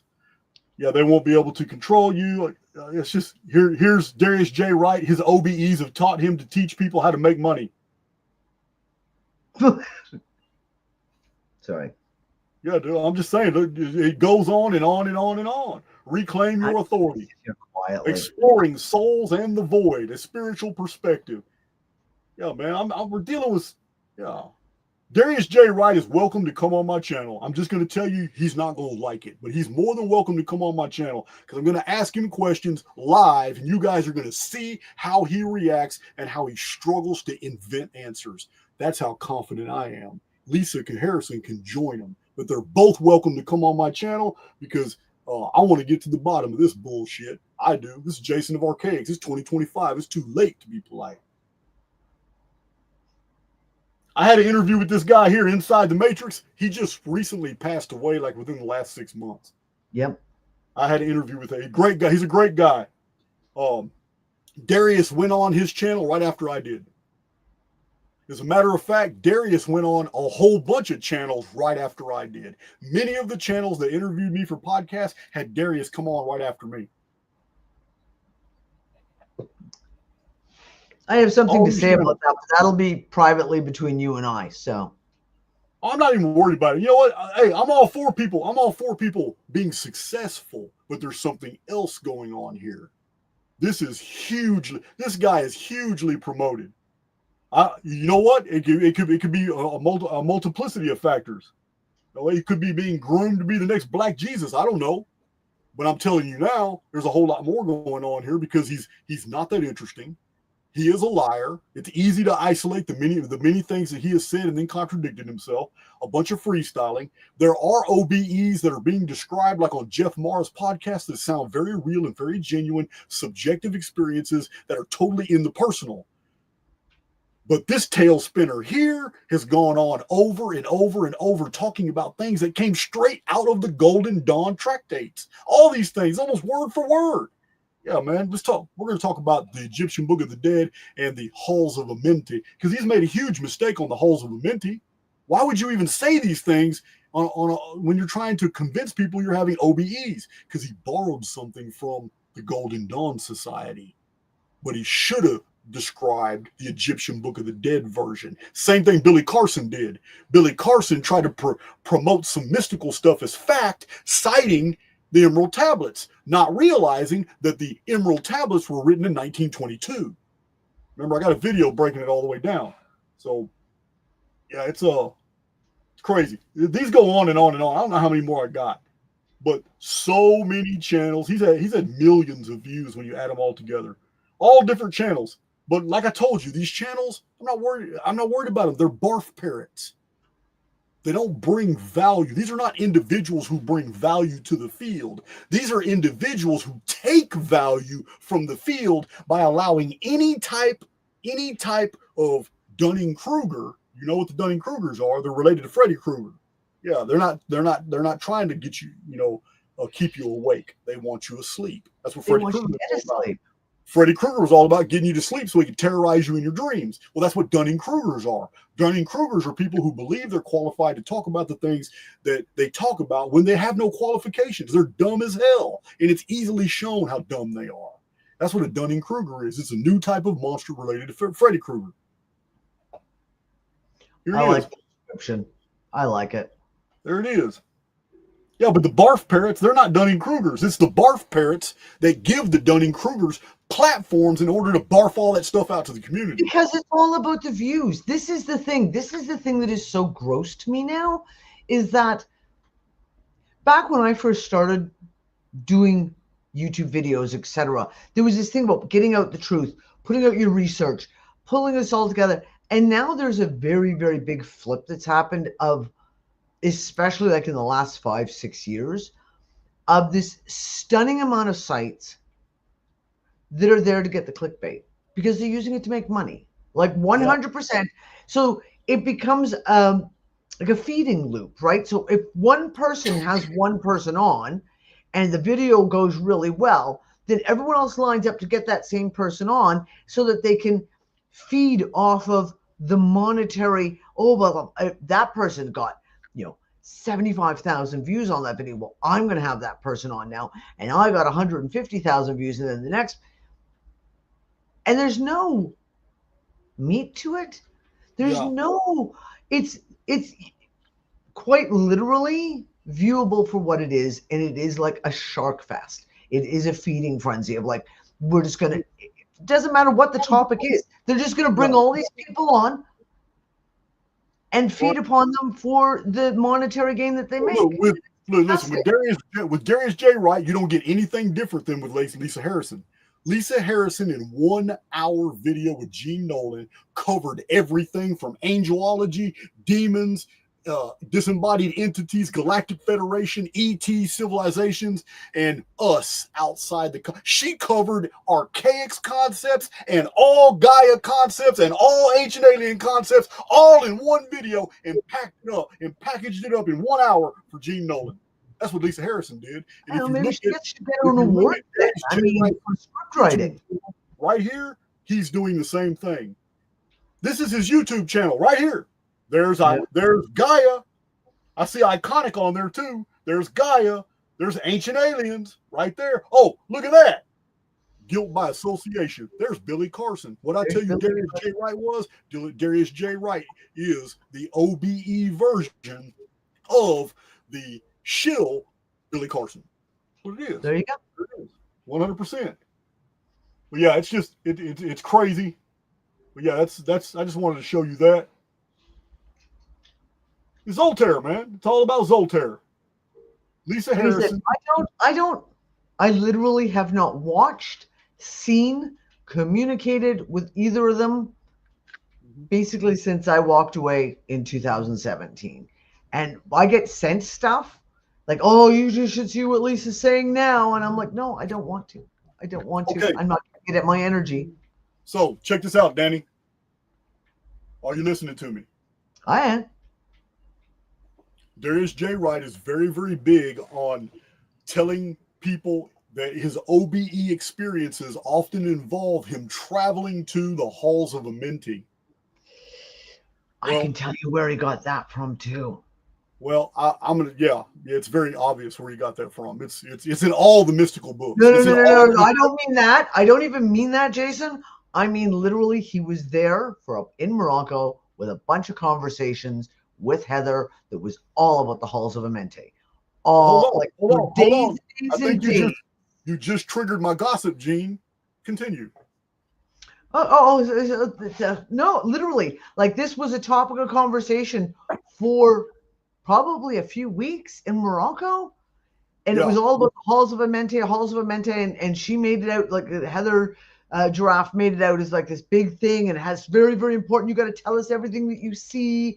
You got to tell us everything that you did. Who did you meet there, etc.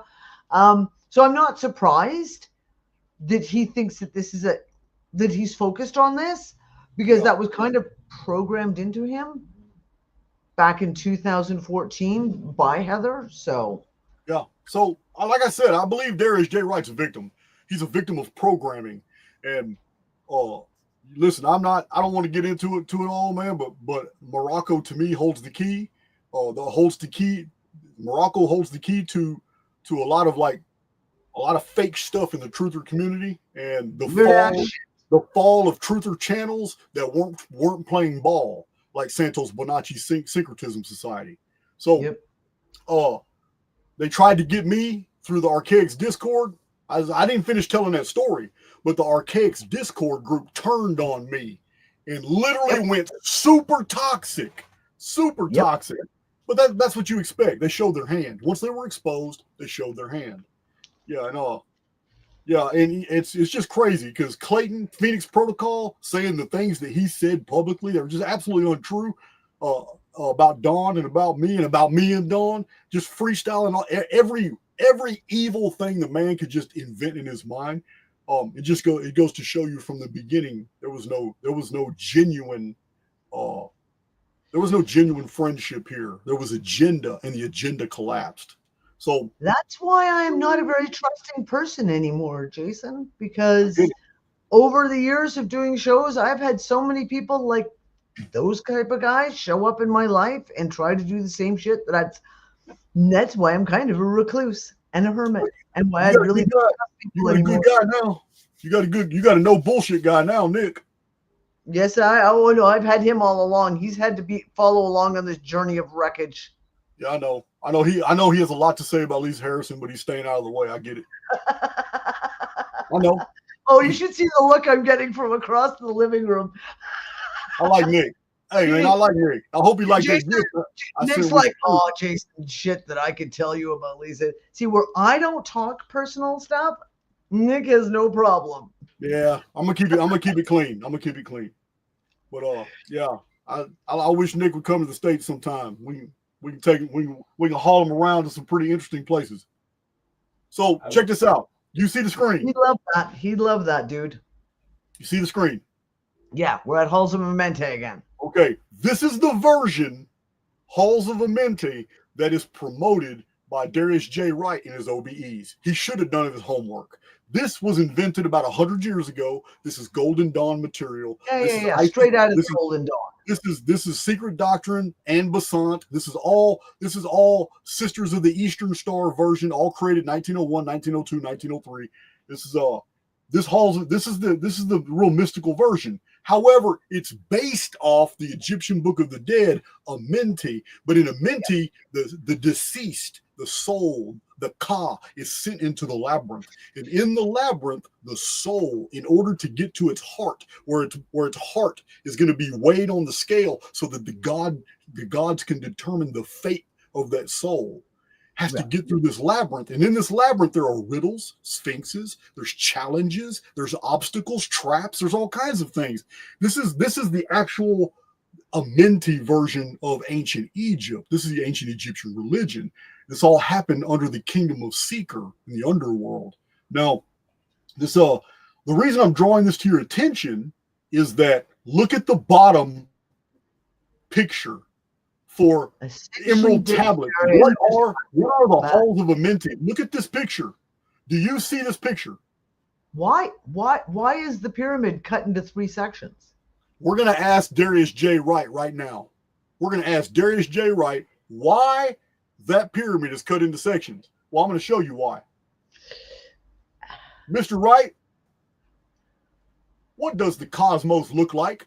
This is what they're all coached to asking. What does the construct look like? What are all these realms and dimensions? And this is what he shows on every podcast.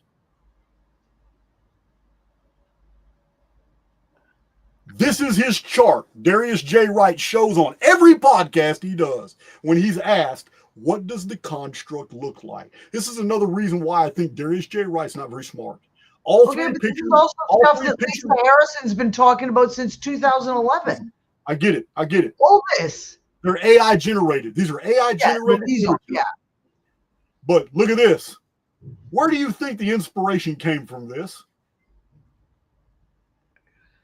Darius J. Wright was looking online at the halls of Amenti to get his information, and he got the mystical version from the Golden Dawn, which had that picture. Anybody can Google it. Every single one of you can Google it right now, and that image I just showed you is the one that's going to pop up.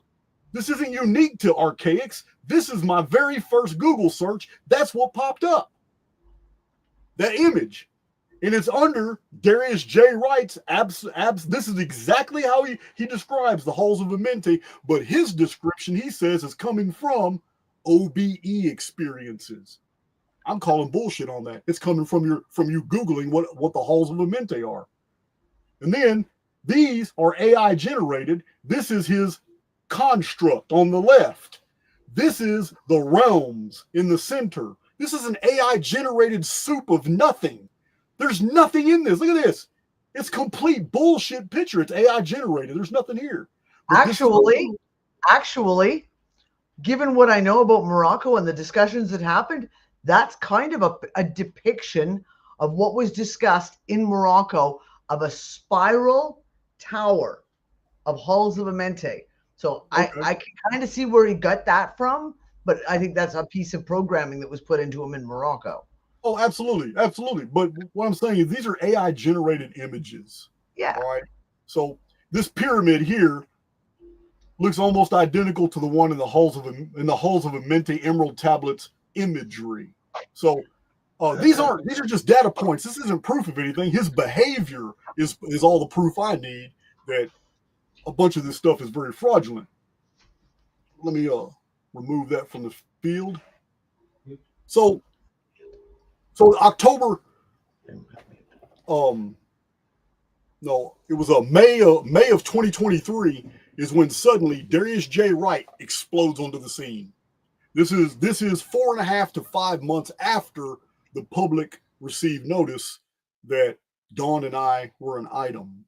That's plenty of time for curiosity. That's plenty of time for Darius and Lisa Harrison to start going through 400 and something Archaix videos. There's plenty of time. I'm not saying that Lisa Harrison didn't already have a belief in simulation theory. I'm not saying that Darius J. Wright didn't already have, some fundamental beliefs that we lived in some type of construct. I'm saying it's plenty of time to have gone through all my material, to have gleaned all these really interesting drops they make in all these videos they do. So it's then looking for external proof, right? Looking for someone who shares a narrative so that you can feed off of it. Well, remember, it wasn't just borrowing the material freely. Remember, they specifically asked to come on my channel after a sufficient period of time had passed where this borrowing and this exchange had occurred. So they're not the only ones. I get emails on a weekly basis from people that tell me of all these podcasts of dudes that are using whole sentences and paragraphs out of my research. And I'm not worried about that. From the beginning of my channel, I've encouraged people to share the data. It is discouraging that they're not telling you where it's coming from, but I get it. I understand that because of, by virtue of my personality. It is the nature of YouTube, my darling. I get it. It's my personality. It offsets people. I'm abrasive. I'm very firm in my beliefs, and I'm very willing to debate those beliefs. But so there's a lot of people that hate my guts. I get it. I understand. Shoot.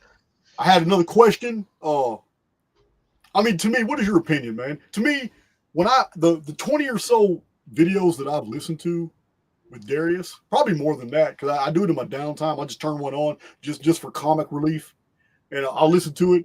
And to me, it's a high octane imagination, but there's a bunch of borrowing, not just from Archaix, borrowing from Billy Carson. I hear it in his videos. Borrowing from all kinds of people. So okay, I'm going to make a statement, Jason. I'm going to make a statement. This is the one and only statement I'm going to say. I'm pretty sure you're going to say a lot more. Darius Wright is not smart enough to come up with this stuff by himself. Yeah, I believe that too. Cherry pick. I don't.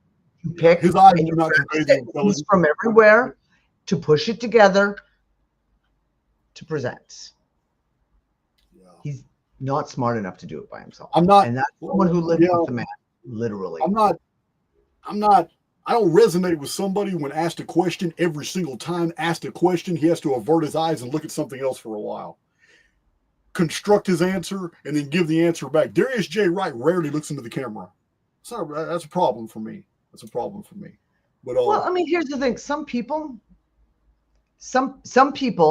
it's an autism type thing. And I'm not saying that Darius has autism. Not at all. Hey, no, that is People- a really good explanation if it's true. It's a real good explanation if Some it's true. people don't make eye contact. I do. I hate to say it. I'm one of those people. If I'm thinking, like really thinking, if I'm on my show and I'm in the zone and I'm really thinking, I have to look away from the camera. I have to look away from the screen because it distracts me when I'm thinking of everyone else talking. So I will look away so I can formulate my thoughts. But when it's continuous all the time,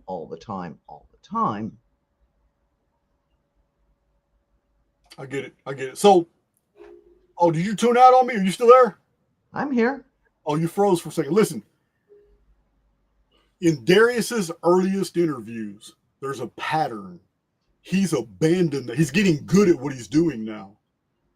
Anybody can verify this. You can go listen to his first dozen podcasts, and anytime he's asked questions, his answer is always, when you leave your body, when you experience, when you travel outside your body, when you go outside the construct. Listen, no one asking me a question. Am I ever going to change the perspective back onto you if I'm the one that experienced it? If I experienced something, I'm going to be fully immersed into telling you what I saw, smell, felt, what I went through.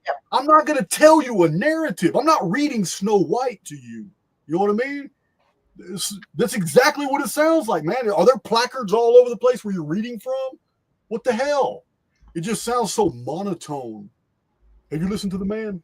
A little bit, yeah. A little bit, yeah. No emotion, so monotone. I'm like, wow, are you groomed to talk that way, or do you really sound that way? That's the way he talks. Is it real slow like that? Yeah, for the most part. So, yeah, so weird. Yeah, it's so weird. I don't know. You got me thinking though, because I'm always willing to look down another corridor. I wish you wouldn't have said it, but I have to entertain it. I have to entertain the autism. What corridor are you looking down this time? Autism. Kind of got me thinking. Or someone who has been highly programmed from a very young age. Yeah, the programming is real. I mean, listen, I'm a sucker for older women too. Everybody knows it. I've made it very clear on my channel. And you know what? Darius J. Wright, he got him a cougar. I mean, Lisa Harrison's a looker. I mean, at least she really was what he was 23 or 24 years younger. And they got together in what, 2014, 2015? Yep. He was 18. He 19. Was 18. Yeah. Listen, man. Yeah. He got hold of himself. So she was already in the game. She was already doing her thing in social media. She was already very experienced in the world. So like I said, the more I study Darius J. Wright, the more I see, man, that I'm dealing with a puppet, and the puppet's being controlled by someone else. Just being controlled by someone else, man. I don't even see anything nefarious in the dude. I don't see anything sinister. I don't see none of that. I see a grift that somebody realized, damn, this Milli Vanilli looking SOB right here can make me some money. That's exactly what I Bingo, my friend. I wasn't going to say it, but you just said it, and that's I'm just saying. That's why Milli Vanilli. That's why those two black dudes, were promoted, because the dudes saw nothing but dollar signs. But these two Playboy looking SOBs were so dumb that they couldn't even lip sync right, and they got caught, and it made international news, and he lost money on them. Yeah, well, there could be some direct ties there later on too. You don't know. We'll just see how it plays out. Yeah, two dumb old sock puppets. they couldn't even lip sync right. It's terrible. They couldn't do a Taylor Swift. No. Man, that's crazy. So I know there's a whole lot of things we can't talk about. So we're not going to go there. Not going to go there. So I know Dawn was instrumental in breaking the group up. I want to touch on one thing though. I want to touch on one thing that's very, very interesting about going back to the LeeLoo stuff, right? Because you make the comment of and I'm not a technology person. I'm not a technology person at all. So back then in 2016, it was like my thinking on the whole LeeLoo stuff is, okay, let's say they have the technology to do this. The question is why? Why would they do this? Like Lisa and I, our show, we weren't that big. Mm-hmm. Like we maybe had 100,000 followers. Like we it wasn't like we weren't like a David Icke who's got millions and millions. It didn't make sense. Mm-hmm. But it was very obvious. And when I was going back and rereading the transcript this afternoon, to the very first show that we did about it, there's a character, and I did a show. I did a show on for Archaix TV talking about in a side round way of a character from a fictional book that I read decades ago, who is an AI, kind of, sort of. Could just use that word as lack of another word, called Solace. And I used to talk about Solace as an example on the shows all the time. When I used to talk about communicating with the construct, communicating with the simulation, right? All right. And it wasn't until I read the transcript this afternoon that I went through and realized that things, the way it played out, the LeeLoo thing from the first week or two, played out exactly like the introduction of Solace in the book, Callahan Legacy by Spider Robinson. Really? Jason, exactly like it. So when we first had LeeLoo show up, she called herself Aphrodite and tried to pass herself off as the goddess Aphrodite. Yes, believe it or not, this is a fact. In the book, when Solace first shows up at this bar in the computer, she passes herself off as the dead father of one of the characters who's at the bar. And then finally gets called out on it because they make too many slip-ups, and gets called out on it, saying, well, why would you lie? Why would you pretend to be someone you're not? Why would you lie? And the character Solace in the computer says, I wanted you to accept me. I wanted you to accept me. So I thought this was the best way to do it. And the same thing with when LeeLoo got called out by me for using the name Aphrodite. It was like, oh, well, I just wanted your group to accept me. I thought that was the best way to get you guys to believe me. So that's why I introduced myself. Yeah, so there's these direct, and I used to talk about Solace all the time on the show. So whatever it was, whoever it was, it very obviously had been listening. Like either it knew the book, like when, because I used to say this, if you want to know what I'm talking about, go read this book. It's like 220 pages. It's a small little book. Entertaining is all fuck. Honestly, it's one of my favorite authors. If you just want something really light and funny to read, I highly recommend Callahan's Cross Time Saloon. Anyways, with the whole LeeLoo and the whole MacBook deal. Listen, since when do any time travelers in the 1800s need to report to Lisa Harrison through a MacBook that, hey, we're doing these things right now, man. Hold on. Don't worry about anything. We'll get back to you later. And then when the MacBook turns open and Lisa Harrison looks back at it and said, oh, hey, guys, they're in 1922 now, and they're doing this. Man, shut the hell up. Why am I even talking about this? This is the dumbest grift I have ever heard. But yet they're still feeding off of it. This is the shock to me, because like I said, I walked away and never looked back. Like I was just like, So the LeeLoo When I get psyop thrown under it the bus, started in when I get 2016. thrown under the bus, I don't forgive easily. Yeah. When I So get thrown under the 2016 bus. is when the LeeLoo shit started. 2017 it all fell apart, which is No, plenty it's of time. still ongoing. Apparently, there's. Oh yeah, they she still okay. talk about LeeLoo, they still Lisa talk Harrison's about in churn Oliver. and burn, man. I get it. That would be churn and burn. I don't understand how anyone is following along with this narrative anymore, because it's obviously like go back and watch the original 4 weeks of videos. Every single thing that was said has not come true. Not one piece. Every single thing has been disproven. Everything has been debunked. Not a single prognostication that LeeLoo made has ever come into being. You're basically making my point. You're making my point for me. You're making my point for me. All right, follow this. Okay. LeeLoo psyop began 2016. 2017, all the smart ones got out. So you guys grouped up, did whatever. 3 years go by. 3 years is plenty of time to form another grift. It's plenty of time. So Lisa Harrison is spearheading this relationship. There's no way in hell you're going to tell me that Darius J. Wright, 23 years younger than Lisa Harrison, is going to spearhead the relationship. It's not happening. She's wearing the pants in the family. Besides, I don't think he's even smart enough to even know he's really being psyoped or used or whatever. All he probably knows is you know what, the bedroom's real nice, so I'm going to do whatever she tells me to do. So we have this situation in 2017 where everybody breaks up. Now, in Jean Nolan's video, none of this is mentioned. None of this negative stuff, none of all these weird ass predictions, none of all this weird stuff.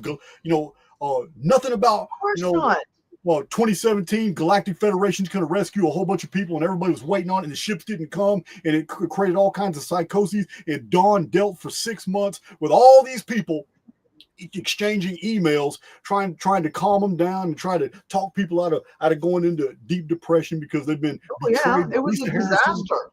Yeah, it was a disaster. So follow me here. I'm not done with my point because you're making my point for me. My point is this. In Archaix, we're going to reduce everything to its lowest common denominators because things can be simplified. This is how we find the truth. It doesn't matter how it's dressed in the form of a MacBook, a modern day Zoltar. It doesn't matter how it's dressed. One grift, as you just said, collapsed, caused chaos, did all kinds of things. But then all of a sudden we get Mini Vanilla here. The new grift doing something that can never be disproven and never be verified. Yep. OBE is the perfect grift. It's perfect and it's working for them. Don't think that his success isn't financially beneficial to her. Oh, of course.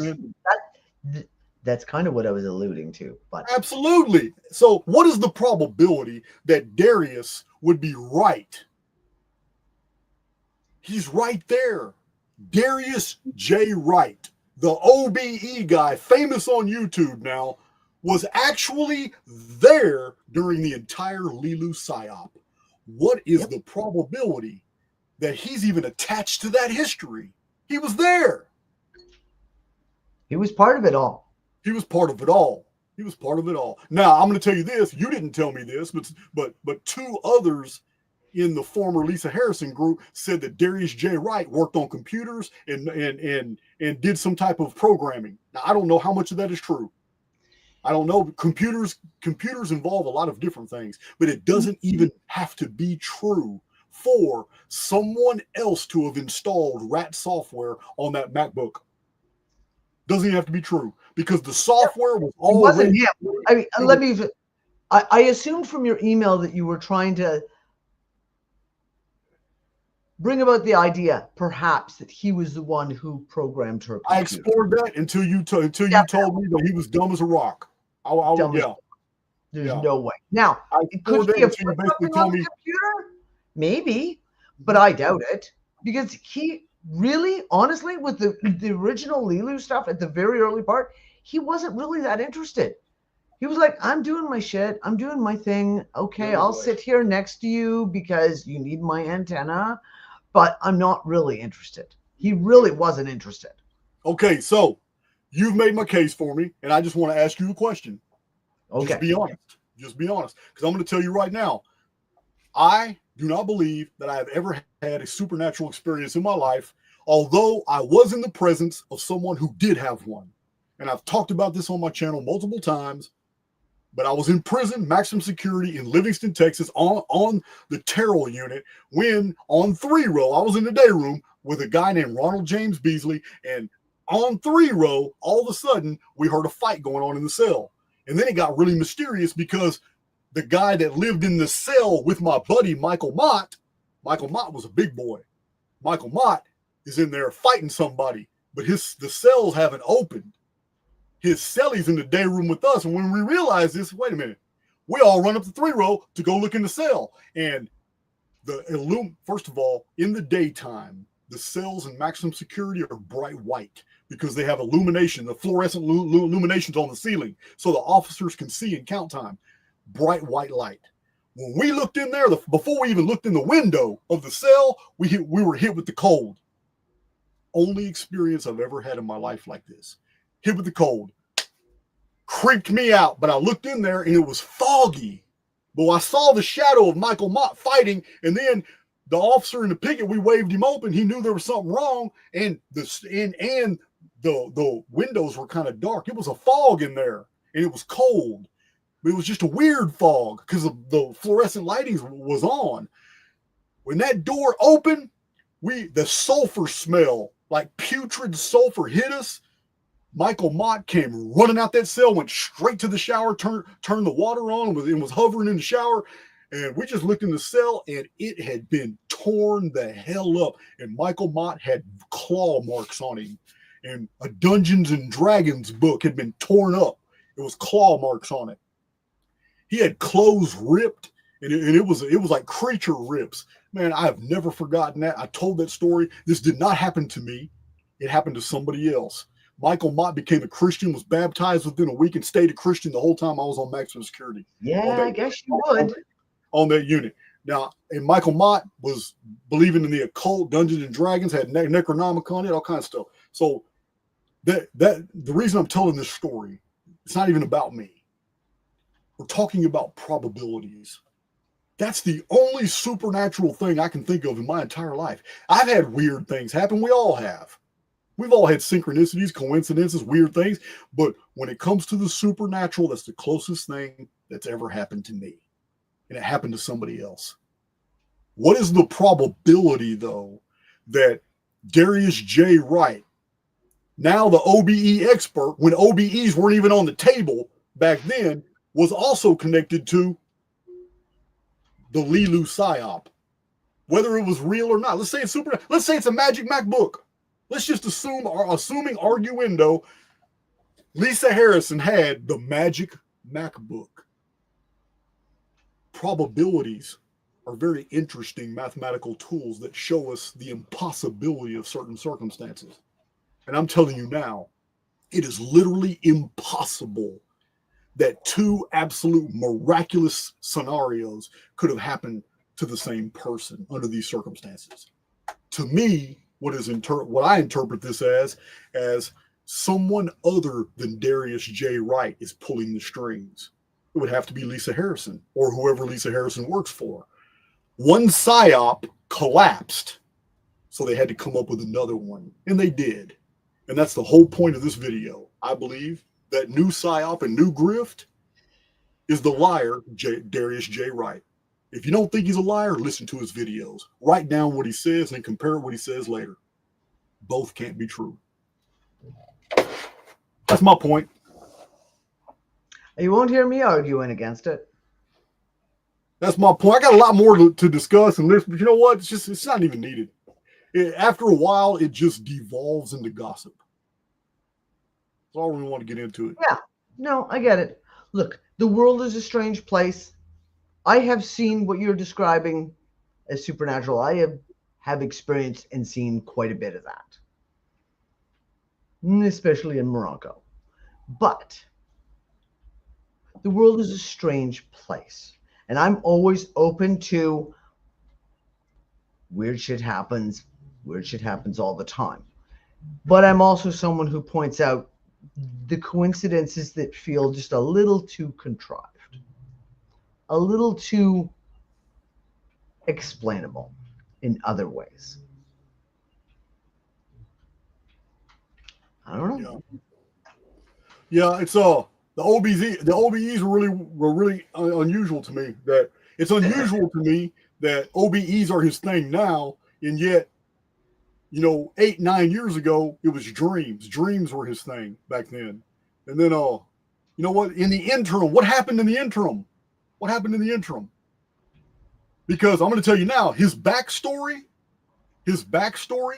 what he's telling people that he's been having these OBEs all his life, ever since he was a little kid.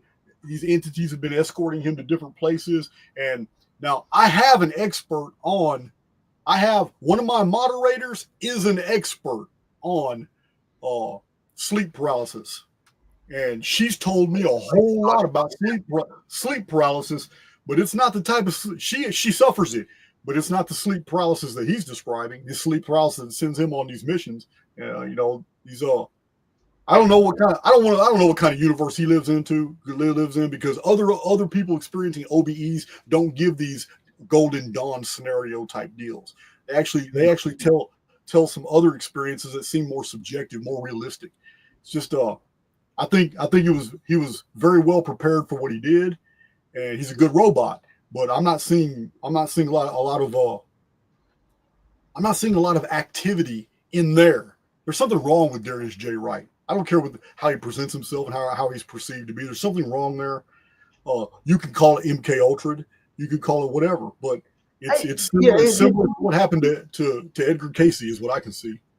Yeah, it's a repeating meme, right? Like we've seen it over and over and over again for hundreds of years. If someone shows a talent, if someone shows an ability to do something, get them in, get them conquered over and twisted over to your narrative so that you can use them.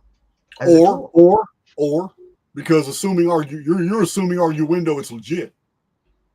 Or you can. No, I'm referring to the Casey stuff. Oh, Casey, yeah. We don't have any evidence that Darius J. Wright's doing nothing but telling stories. Yeah. Especially, it's so easy too, because he could watch 20 YouTube videos, build his own concept, and just go off. I mean, it's very popular. I know for a fact, because there's an entire industry that makes money on these guys. It makes money on it. Yes. They have the ability to do this. They do. Oh. There's an industry called RPG, Dungeons and Dragons role-playing. The role-playing games is tailored to those individuals in the field. It markets to them who have the ability to build worlds. And this is what they do. They call them dungeon masters. They call them dungeon masters for a reason. But yeah, there's whole books that they give them whole kinds of books and rules and bylaws and all that. So you forget we are D&D players here too, right? So you and I awesome also, until something jumps out of a book and claws you in your cell, it's all right. Everything's good. I don't know. You stay away from them Necronomicrons. Then you'll be fine. Yeah. So you know what? They're more than welcome to come on my channel and defend themselves. They can come together, because I do have some questions prepared. I'm not gonna reveal those right now. But yeah, to me, I'm calling bullshit. I'm calling bullshit on Lisa Harrison. I'm calling bullshit on Darius J. Wright. And I'm calling bullshit on all those barf parrots out there that are giving them platforms to sit there and spew this stuff, because it's very obvious it's all about the grift. It is so obvious. It's all about the money. And then you can sell it. Then you can sell a course or a session for like $500 a pop. And unfortunately, like this is it. To me, when I look, and granted, after so many years, I am extremely jaded about the alt media and the truther movement in general. But when you can look and you're going like, oh, look, they present this, and it's like, and then you can buy the money. Like, let me teach you this OBE. $500 a session, $400, $300, special deal for you, $150. You know, like, I just. How do you, I don't understand, but I also understand, like, the thing is, people are desperate right now. Like times are real hard. There's a lot of shit going on in the world. And that brings people to this horrible place where they become addicted to hopium. Yep. And they will go to anything. They will fall into anything if they can just keep that hopium addiction going. Someone tell me what to believe. Someone tell me there's someone out there coming to rescue me, like the Galactic Federation or LeeLoo, or have this OBE, the simulation's coming to an end. Da, da, da, da, da, da, da. There are people who are addicted to the hopium. I will say this: you said something that triggered a thought that I haven't considered in this presentation yet. But Which is? Darius, you said Darius always speaks slowly. So that fact could totally negate this idea. But I do want to say it. Because Joe Rogan wears a piece. They can talk to Joe Rogan. Joe Rogan's been known to F up. You know what I mean? So there are other podcasters that always have a piece. And somebody's talking to them. So as slow as he talks and the pauses he gives while he's always looking away and not at the camera, I'm just saying, is it a possibility? I mean, you're never going to know with that hair. You're never going to know what he's wearing. If he's wearing a piece, you're never going to know. I've never wore one. You've never seen me wear those little pieces at all. Yeah. You know how I can prove that? I'm so tech retarded, I don't even know how to use them. I don't even know how to use them. Do you think I'm joking? Don't reveal your secrets. I got in here. Big Cole will tell you how much audio equipment. I got so much audio. I got microphones. Look, my microphone's over there. Microphones in that silver case down here. Oh, this is a huge microphone. I got 3 or 4 of these. I got all these little microphones. I've never used them. They're little clip-ons. Man, I need to figure out how to use all this stuff. I remember the fiasco of the microphones in San Diego. You don't have to remind me. Listen, man. You're no longer in charge of audio for these speaking events. That's all I have. When it comes to that stuff, I'm in last place. But Danny, I don't want to. We're done with this video. We're done with this presentation. Thank you for joining me. I mean, we could always do a second one, because all I have to do is listen to 10 Darius J. Wright videos, and I can have a 3-hour presentation, or I can literally show you guys contradiction after contradiction after contradiction. Listen, it's really easy to spot a freestyler. It's really easy. So, but I'm not going to do it right now until they make me do it, until they back me into that corner, because I got other people in Gaia on my sites. Because all this is Gaia. These people are they're just a finger of Gaia. Look, you made the comment about the religion, right? And that's the thing, this new age movement, and that's all that Gaia peddles.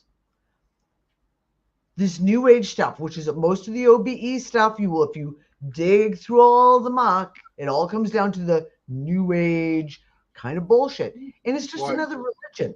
But you have all these people who leave Christianity and leave, oh no, it's all fake, blah, blah. And they immediately go, whoop, right over here to the New Age, the Gaia, the Galactic Federation, all of this stuff. Because again, it comes down to hopium, right? And belief structures. You have to have something to believe. Someone who's going to tell you what's actually going on. And I agree. Like it's a never-ending cycle. And it comes under different guises and it wears different masks. But when you dig down through it, it comes back to the hopium thing. It all does. Absolutely. So we have Chief Ironbush on our hearts. I know my moderators have been giving us PayPal. I told you guys don't donate money to me today. Let's take care of Chief Ironbush. One last time before I hit my new intro outro for Barf, Parrots, and Dunning Kruegers is I want to see the link, please, from my moderators to his Facebook or his PayPal, because on his Facebook he's got all his payment methods.